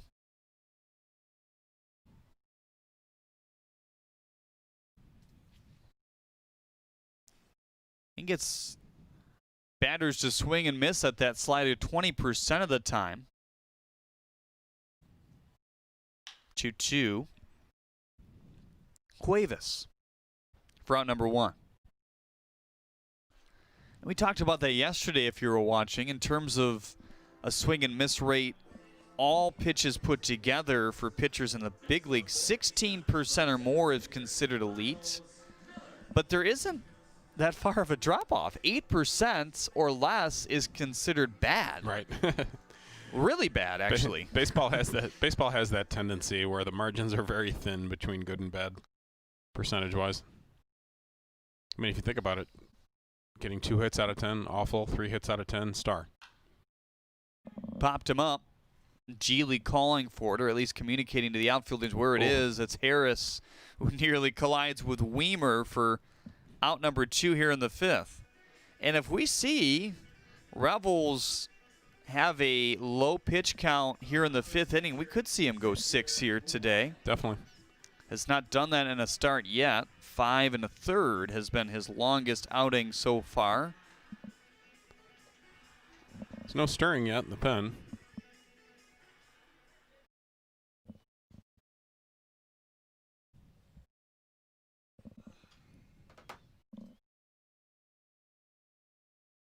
There is an arm throwing in the Hoppers pen currently. First pitch to Warren is high and away.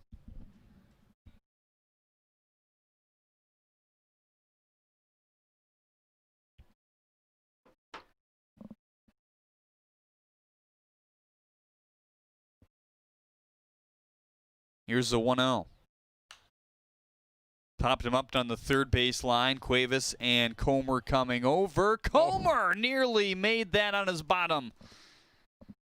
Held onto his helmet an awfully long time running down there. Once he located the ball, assuming he didn't want to leave his helmet on, he probably should have tossed that, and he might have been able to get there.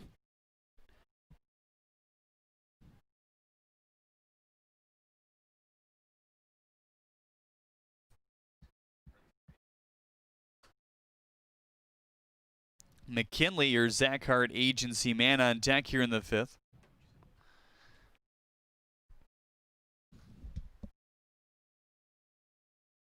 Second baseman Geely and Brandt both deep in their respective holes here with 2 outs and no runners on. Revels coming home with the 1-1. Tapper foul.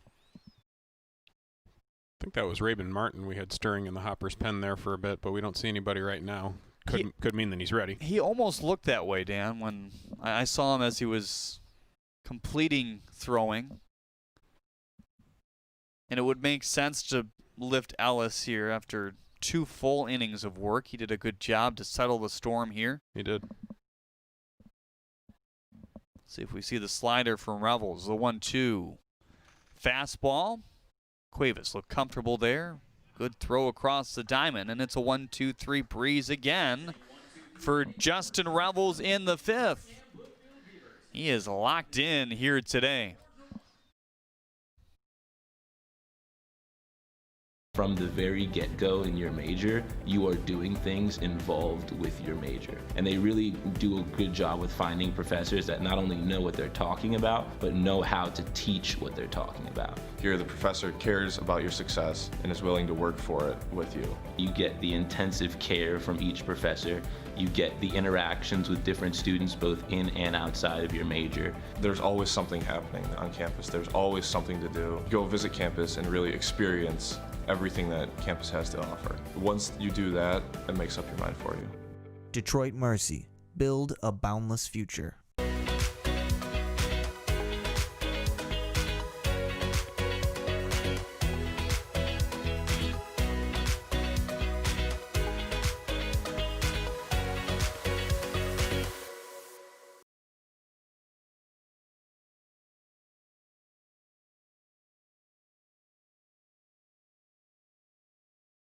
Game brought to you by Hungry Howie's and CGC Water. Today we're going to recognize Little Turtle Early Childhood Center, which is located within the Chippewa Valley Schools District. We also want to do a teacher spotlight to the teacher, Miss Lusk. Congratulations, you guys.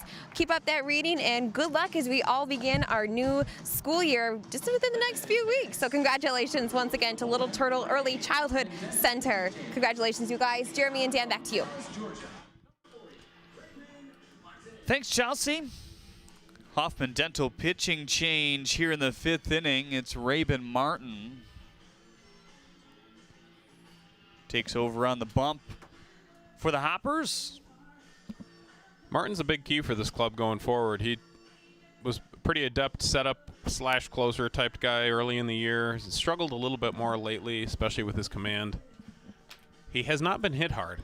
When he's been in the zone, when he's been able to pound the zone, he's been very effective. And veteran here of the league, made 23 appearances last year, had more than a strikeout per inning, so he's got a pretty good history, and he can be a key guy for the Hoppers going forward if he's able to stay in the strike zone a little bit more.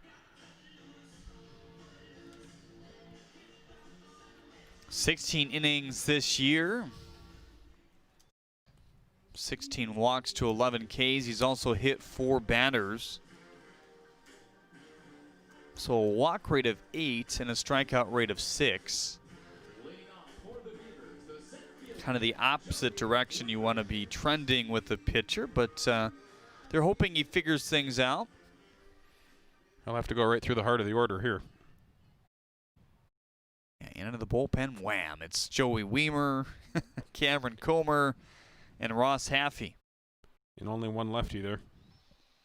We're hearing that Justin Revels' day is probably done. Gavin Wayman most likely coming in for the 6th inning, and that probably is, due to the fact that he hasn't totally stretched it out much further, and they want to, make sure that he has a good taste in his mouth after the start, and it was a great one here today. Definitely. Gavin Wayman also maybe just want to get him some work as well. Jared Price, Wayman, and Ferguson, your available arms. I would think that you would go Wayman and then Ferguson, just given that Jared Price has already thrown multiple times this week. Right.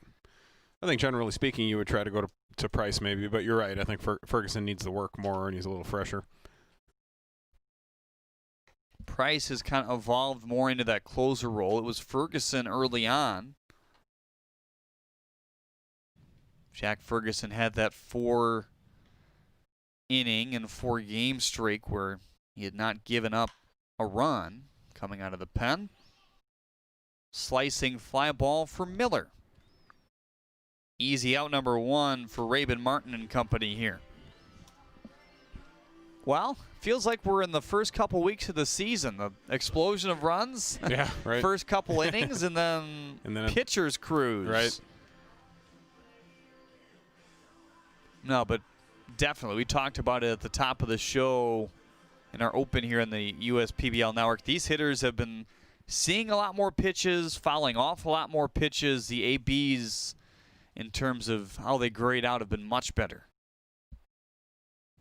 Comer's had a couple good ones so far today as well. Pair of singles, a run scored and an RBI back in the first.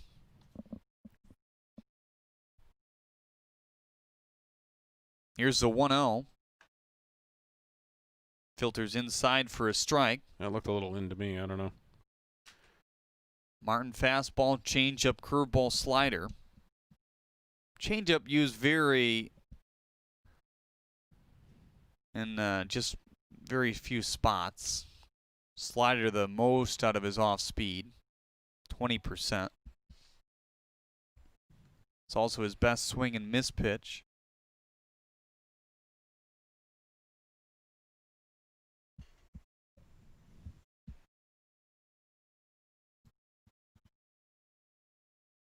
Here's the 2-1.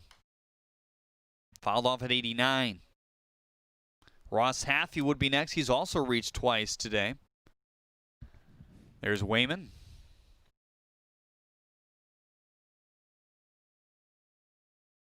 Putting the sunscreen on. Good idea. Here's the 2-2. Swing and a miss. Nice slider down. And good action on that. 2 up and 2 down against Rabin Martin in the 5th. Ross Haffey marches back to the plate here.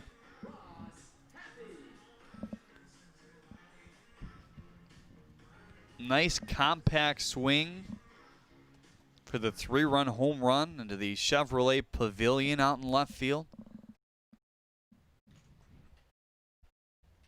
He's played a good first base today as well. A couple solid plays.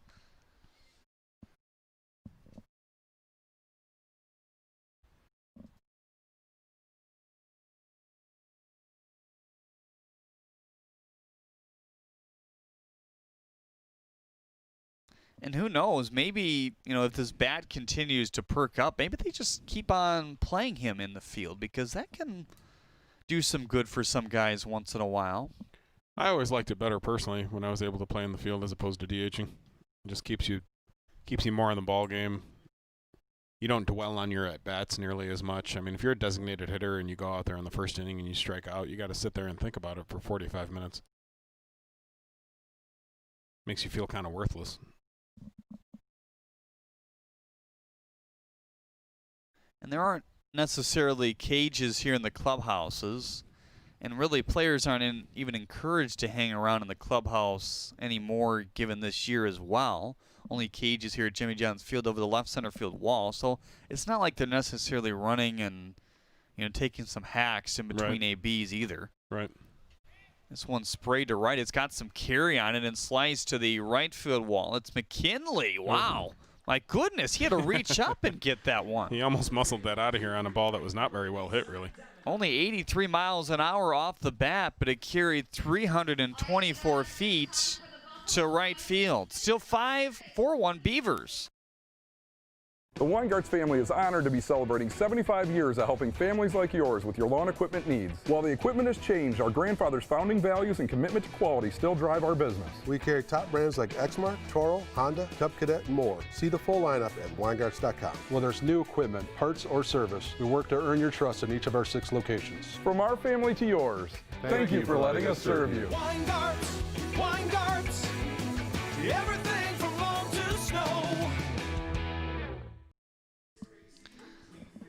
USPBL standings brought to you by Scott's here this afternoon. The Unicorns still holding that top spot. A win here today, though, can put some pressure on Utica going into next week.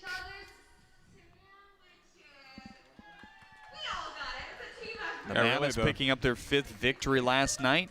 Hoppers and the Beavers could trade spots here pretty quick. We saw all kinds of Utica Unicorn action at the beginning of this week. They played all 3 games before the All-Star game on Friday.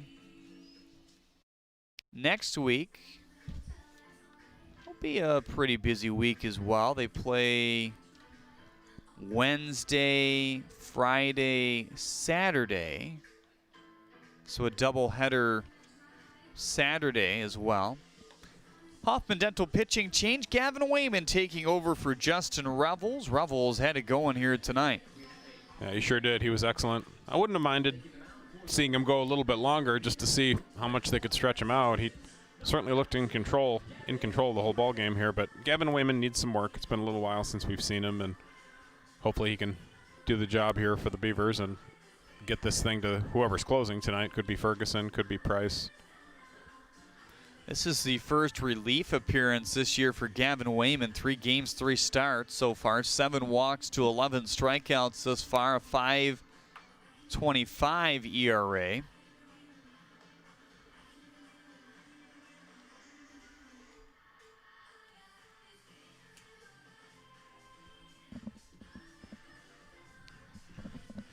Two-seam fastball, 4-seam fastball, changeup, curveball.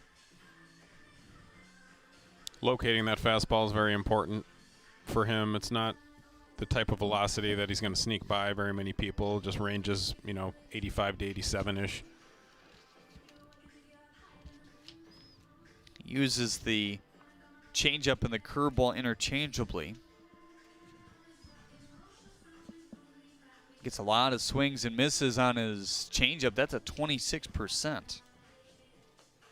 I think that is his best pitch, in my opinion. But in order for it to be effective, he's got to locate his fastball well. That's in Don Goodson territory. Obviously not as much movement on it.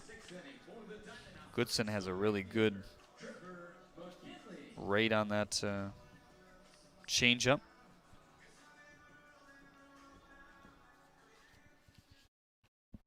I really like the mechanics of Gavin Wayman. Second stint here in the USPBL is he's got a first pitch changeup for strike 1. Trevor McKinley, Zach Gray, Riley Moholic.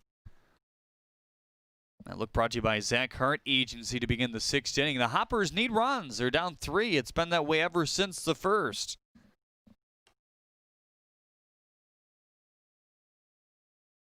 Wayman with a start for the Beavers on the 8th of August, gave up 6 runs, walked 1 compared to 3 Ks. 2 start for the Beavers and 1 for the Mammoths thus far.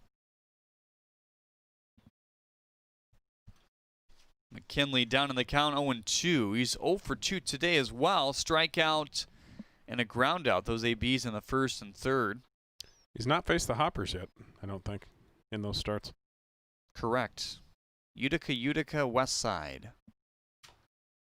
Ooh. Swing and a miss. Really nice action on that slider there. Or the curve, I beg your pardon. Second strikeout of the game as well for Trevor McKinley, and just picking up right where Revels left off.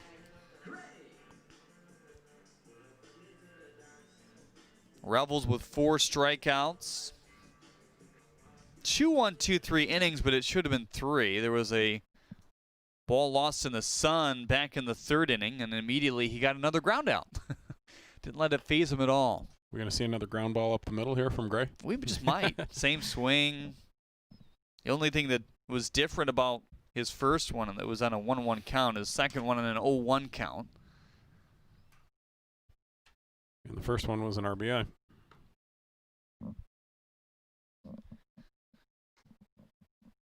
Look at the defense here today. You have Cuevas, Brandt, Geely, and Haffey on the infield. Cuevas and Brandt in tight to each other. That's short and 3rd there. Kind of the same for Haffey and Geely, although Haffey plays deep in the line. Here's a stroke ball to right, back, and gone for Zach Gray. Hopping towards the Clinton River. think that one hopped that fence back there that protects the river. That was a no-doubter. He knew it off the bat, too. He gave it, you know, kind of a little look, a little bit of a hop in his step there. That was a no-doubter. Maybe that ignites the Hoppers offense. Gray loves to see that. He's been struggling of late, but a 3-for-3 afternoon here today with 2 RBIs. And it always feels good to drive in yourself.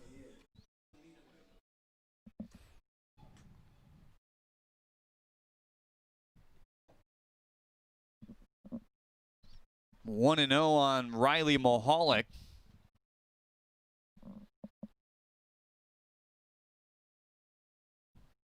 He knew that one was gone, Dan, as we get a look at our YouTube monitor. Well, Wayman has the type of fastball that can be very hittable, you know, if it's not located well. And that's got him in trouble in 1 or 2 of his previous outings. And that one was just right down the middle. He turned on it hard. Looks like those fans are trying to snatch that baseball out there. That one roped as well down the line. Gonna rain foul. They're looking in the right spot. Just it may have got under that fence toward the river. It looked like it one hopped the fence to me.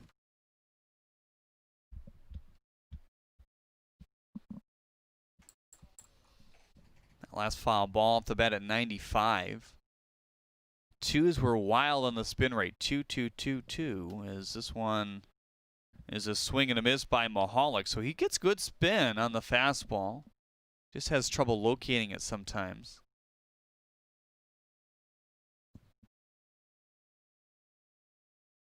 You kind of see intermittent big sun patches and cloud cover.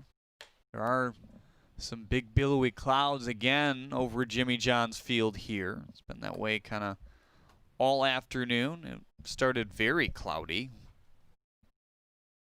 Arriving to the ballpark, the tarp was still on the field. They took that off. Really smart by everybody around to make sure they got that out before everybody left yesterday. There's the second strikeout for Wayman. It wasn't an especially good pitch. I think that was a changeup that he left up in the zone, but Mahalik just swung through it.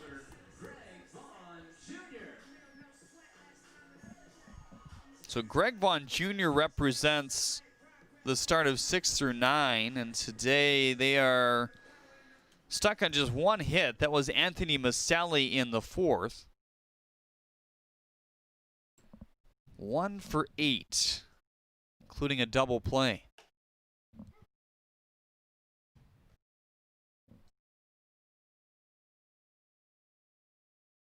So 2 home runs in this game. We've started to see the home runs perk up a little bit. We have. It's been exciting.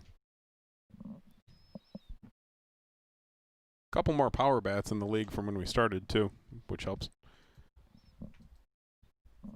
McKinley, Luska, just a couple of those guys that come to mind. Weimer, if you want to count him. He's been here a while now, though. Yep. Holds in an extra beat, the even pitch here, curveball, and hit him. It got away from him. That seems to happen to Greg Vaughn Jr., doesn't it? It does. I feel like we saw one of those the other day. It does. He doesn't. He finds a lot of ways. He finds a lot of ways to get on base in general. Takes his walks.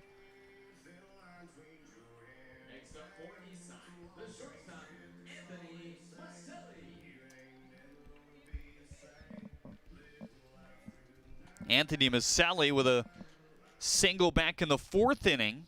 Also grounded out in the 2nd.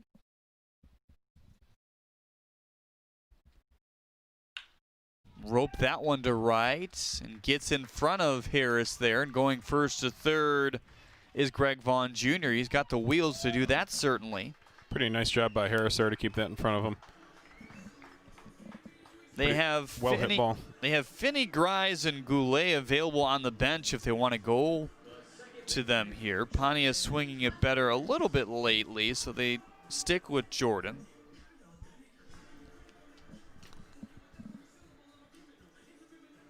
Grise is available again here today. It's been a couple games since he's been listed as a reserve on this Diamond Hoppers team. And we're starting to see more bench availability. And I think you'll see that obviously even more when these rosters are completely set, because these taxi squad guys have to go somewhere. Right.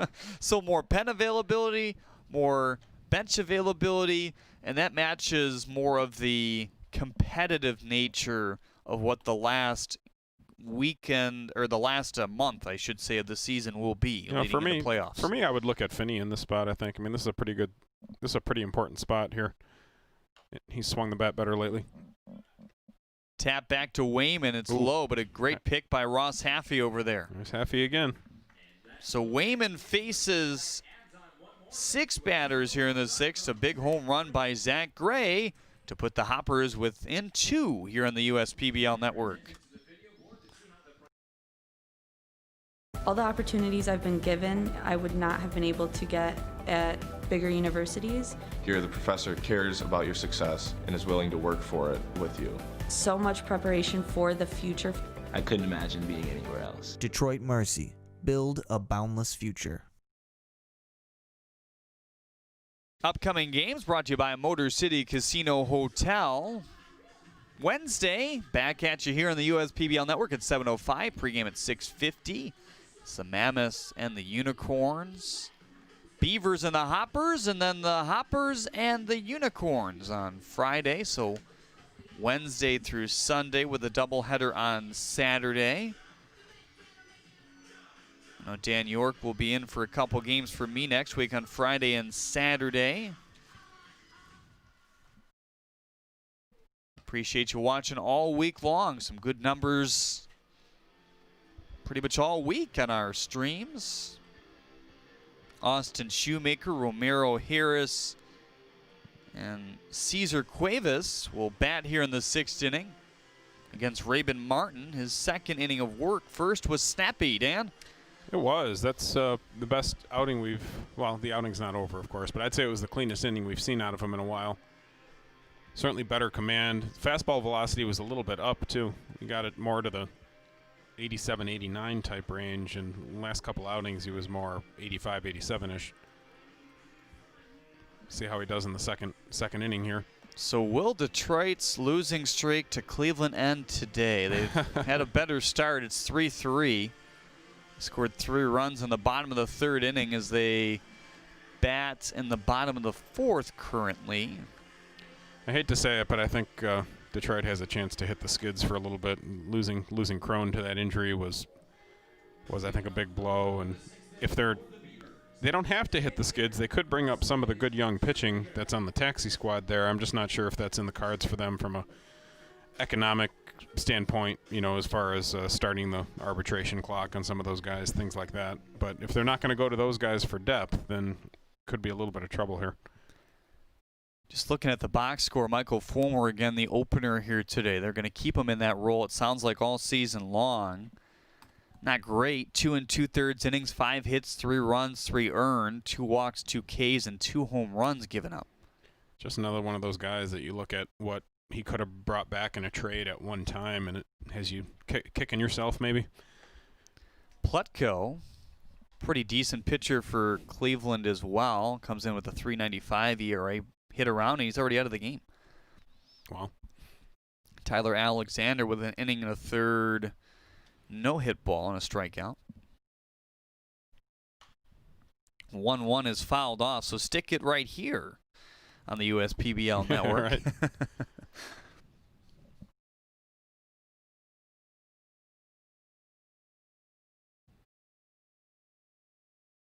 1-2 on Austin Shoemaker. Fielder's choice back in the 3rd and a pop out in the 1st.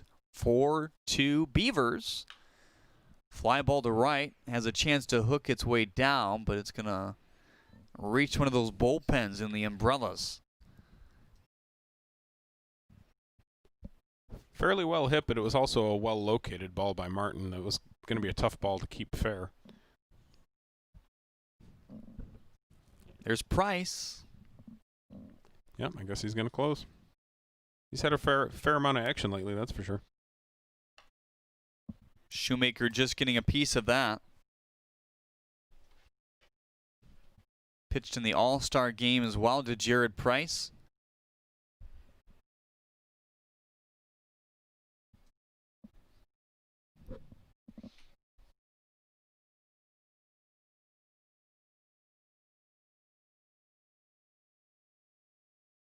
2 saves on the year.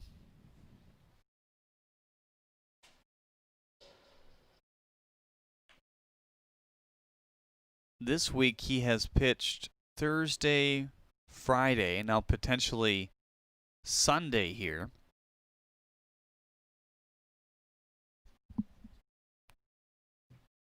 Got a lot of work last week as well. August 5th, August 7th, August 8th. I think just as notable there is we just haven't seen Jack Ferguson in a while. He was a guy that we were seeing quite a bit early in the season.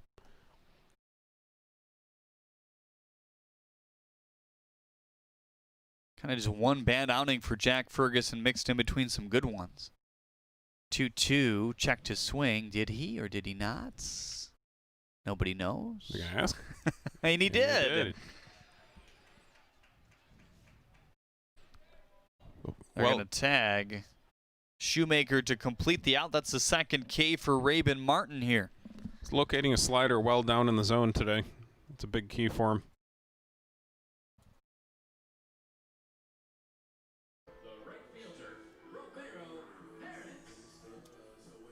6 runs in the last outing for Rabin Martin given up. All of them earned, and that was in a third of an inning of work. 2 hits, 3 walks. That'll do it. I believe there was a hit by pitch there, too, if I'm remembering correctly. His previous outing before that was clean, an inning, 1 walk and 1 K. Before that, he had a 3 outing streak of giving up 1 run. And if you look before that, a 1, 2, 3, 4, 5 game streak of no runs. So yeah, he was strong early on.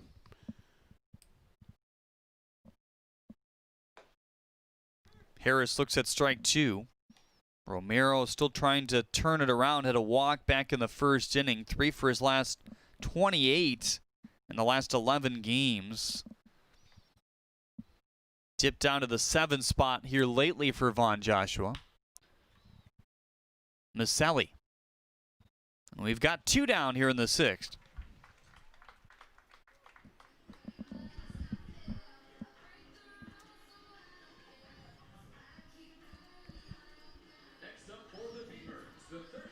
So Cuevas and the Beavers looking for a AAA insurance run here in the 6th inning before they turn it over to their closer.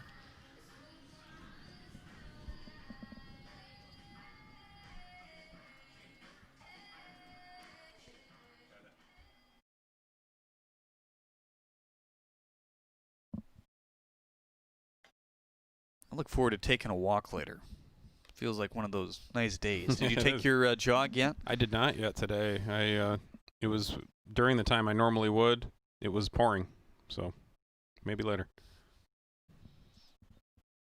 That's true. It was in the rain is not a great time to do that. 2-0 here.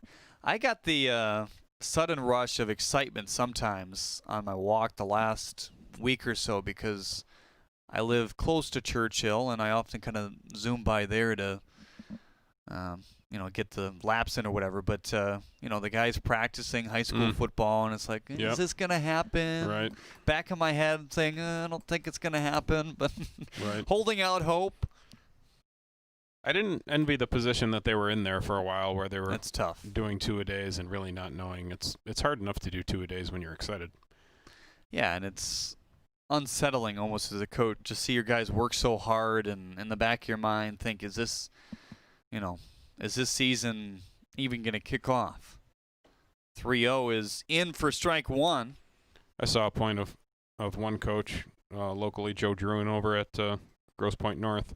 He made a point of tweeting out that his players are going to be keeping their helmets, and he suggested that they keep their helmet in a very prominent space so that they can think about it and be motivated during this time.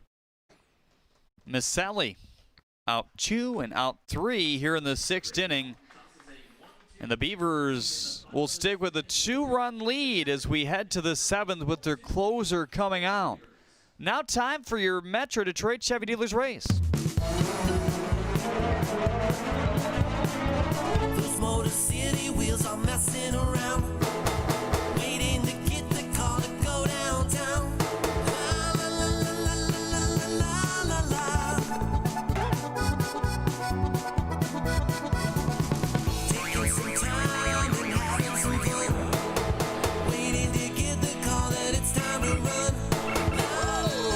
Chevy Hot Rods, it's race time.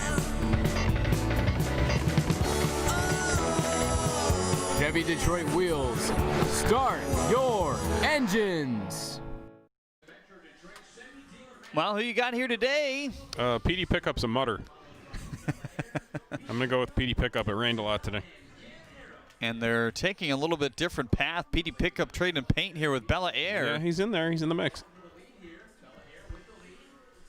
They're staying on the grass. There's nobody on the dirt yet, which is odd.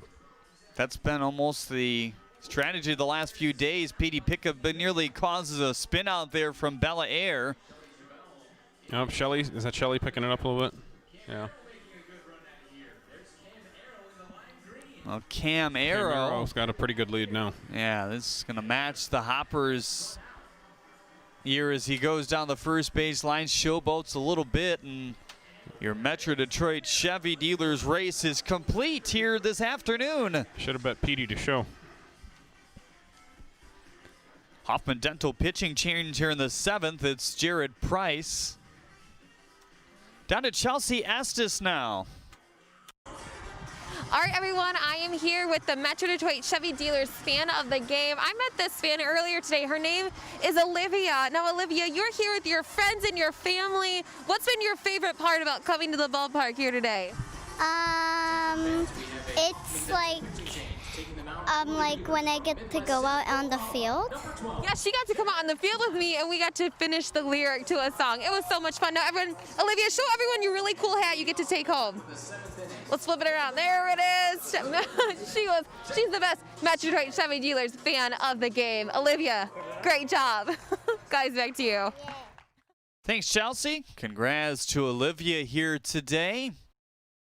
Wow, that nearly hit the arm of Jalen Smith on its way by. Not the way that Jared Price wants to start his outing here. Saw pretty good velocity out of Price the last time out. 93, 90, touching 94 at times.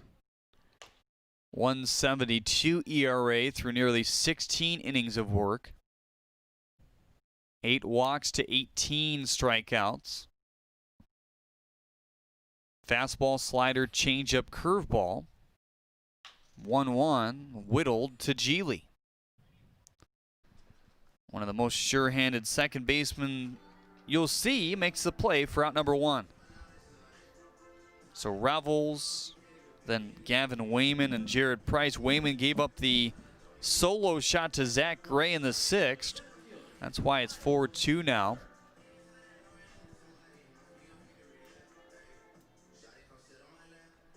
Miles Miller reached all the way back in the 1st and scored. It seems like so long ago. It does. There you see Cuevas again in tight at third base. First pitch changeup for ball 1. Doesn't throw that pitch very often, just 7%. When you throw that to a lefty, you usually want to keep it more away so it fades away from him. Fastball has reached up to nearly 95 this year. 92 to 95, kind of the range there. Changeup 83 on average. There's a nice slider for strike 2.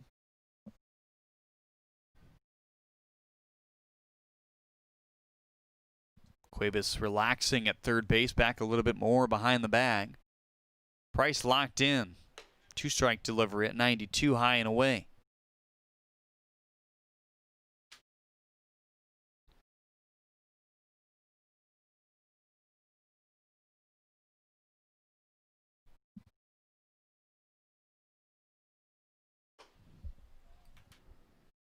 Went with the changeup, and Miller able to force the count to full here. We really have not seen a lot of 3-ball counts here today. Revels had it going.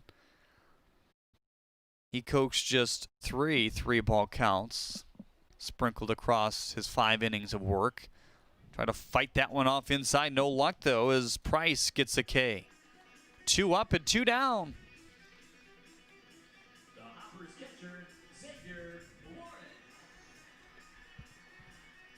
If he throws that fastball at 92 in that location all the time, he's going to have a lot of success.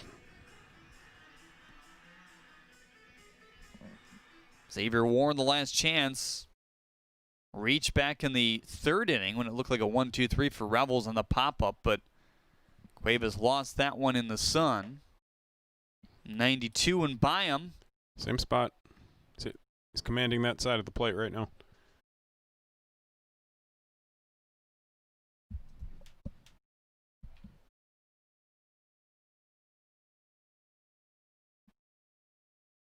Here's the 0-1.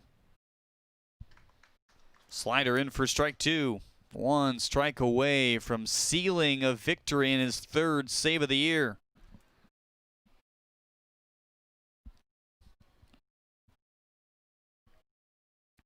Here's a 0-2 up high. This will be a nice victory for the Beavers here tonight. It would make it 3 in a row. Helps put them back in the mix, too, in second place. 5-4 win over Utica on the 8th and a 6-1 win in their last game. Brant. First save, number 3. Made it look easy.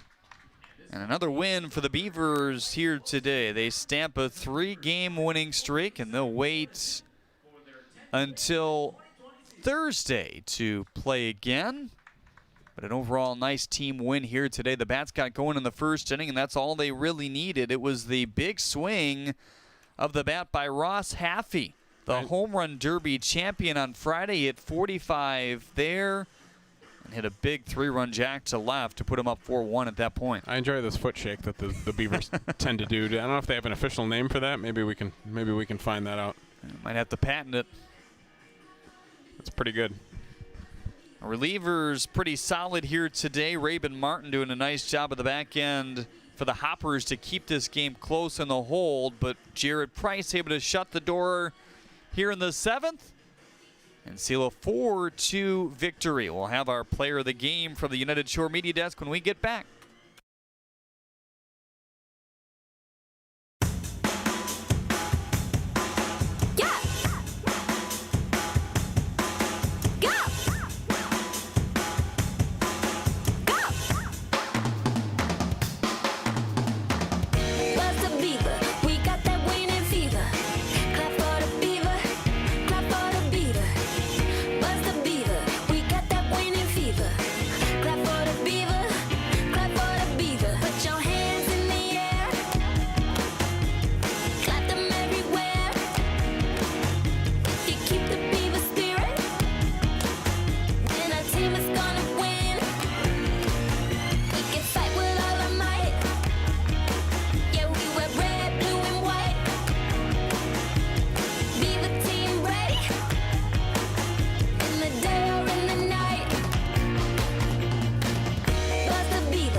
Throughout your life, from big moments to ones well-earned, we're your financial guardian angel. Alliance Catholic Credit Union.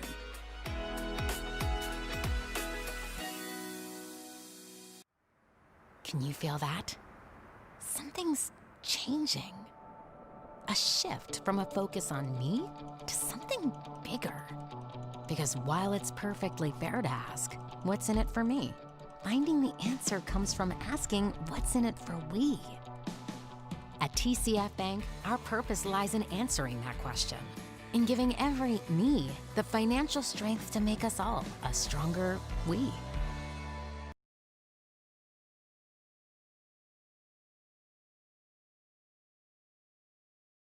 All right, welcome back, everyone. I am here for the end of the game recap brought to you by Auto Lab, but I'm going to talk with the one and only player of the game brought to you by the Michigan Surgery Specialist, Ross Haffey from the Birmingham Bloomfield Beavers. The home run king was at it again today. He really kicked off this game with a 3-run home run, and that's really what happened with the Beavers. So the rest is history today. So if you don't know, viewers at home, Ross was the home run king derby champion on Friday. He hit 45 home runs, and we're going to add another one today to make it 46. How are you feeling? I'm pretty exhausted, honestly. At least yesterday I was. I had to play a doubleheader yesterday, and luckily I got some good sleep last night, and I felt refreshed today. So, love playing day games. The ball flies a little bit more, and lucky to get that home run in my first at bat. It definitely soared, that's for sure. You know, I was wondering that you said you played a lot of games recently. You're a part of the taxi squad this year, so some fans see you in a Mammoth uniform, then the next day they might see you in a Beavers uniform. Is that hard to adjust, knowing that you're playing with one team one day and the next year with another? It is a little bit. It was nice to get more at bats, kind of consistently playing 6 games in a row or something like that. But yeah, it is a little bit different to kind of change your mindset of who you're playing with. You might be playing in a different position, because I've been playing some third base also. But yeah, it's been a little different, but I kind of like playing every day. How is third base different from first base? I mean, the biggest thing is that you have to field the ball, and then you have to make the throw too. It's kind of just where you're comfortable at. I haven't played third base since probably my freshman year of college, so just kind of comfortability and stuff like that, but it's still fun to mix it around and play different positions. Goes to show you're truly an all-around player. All right, so the All-Star game happened on Friday. That kind of marks the halfway point of this season. So moving forward, we have about like a month and a half left to play. So kind of what do you hope to work on or continue to see with your performance for the rest of the season? Yeah, I mean, luckily I've kind of started to hit my stride a little bit. I was terrible at the start of the year, but luckily I've kind of figured it out a little bit. So just continue to have good at-bats, hit the ball hard in play, and hopefully hit a couple more home runs. But yeah, that's kind of where I hope to go. I would love to see more home runs from you, as I'm sure everyone else at home. Everyone, one more time, your player of the game, brought to you by Michigan Surgery Specialist, is Ross Haffey from the Birmingham Bloomfield Beavers. Today, we got some fans giving a woohoo. He's well-deserved. All right, Jeremy and Dan, back to you guys. That's good stuff. Thanks, Chelsea. And Dan, I'm really excited to see what these tweaks could do for a guy like Ross Haffey. Absolutely. He's clearly got the potential to be the best power bat in the league, and he's been around here for a little while. And, you know, he said that he started out terrible this year. That's not something that I think you or I would necessarily say, just because we're trying to be kind. But he definitely wasn't himself in the first half of the season. A lot of inconsistency, a lot of swing and miss, and just wasn't driving the ball with authority. And if he can catch a hot streak here, you know, kind of fueled by that home run derby victory and some mechanical tweaks that he's apparently been going through, it certainly looks that way in his swing. That would be a huge boost for himself and the Beavers club as a whole. Justin Revels earned the win for Birmingham Bloomfield here tonight. 5 innings pitched, 4 hits, 1 run, no walks, 4 strikeouts. He looked as good as we've seen him so far this year. Definitely. It'll be interesting as we get closer to September here to see what roster he ends up settling on. I think any one of the 4 teams would love to have him in the rotation at this point. And I think today we certainly could have saw him go for a complete game. I don't think that would have been out of the question. He was pretty efficient with his pitches, and I think he had enough in him to get all the way through it. But I think they wanted to get him out of there with a positive feeling and a good taste in his mouth, and mission accomplished. Raven Martin, some good innings in relief for the Diamond Hoppers. 2, to be exact, no walks, no hits, 2 strikeouts. That's good to see for a guy who's been struggling lately out of the pen. Yeah, a couple days ago I mentioned that a key for the Hoppers going forward was going to be middle relief or setup, and Raven Martin's huge part of that equation. And if they can take anything good out of today, that's probably number 1 is Raven Martin's performance. Well, a good day overall, good week of baseball here at Jimmy John's Field. 4 runs off 5 hits and 1 error for the Beavers, 2 runs off 6 hits and 2 errors for the Hoppers. We will see you on Wednesday. Get outside, people. It's a great day out there. Have a great Sunday fun day, huh?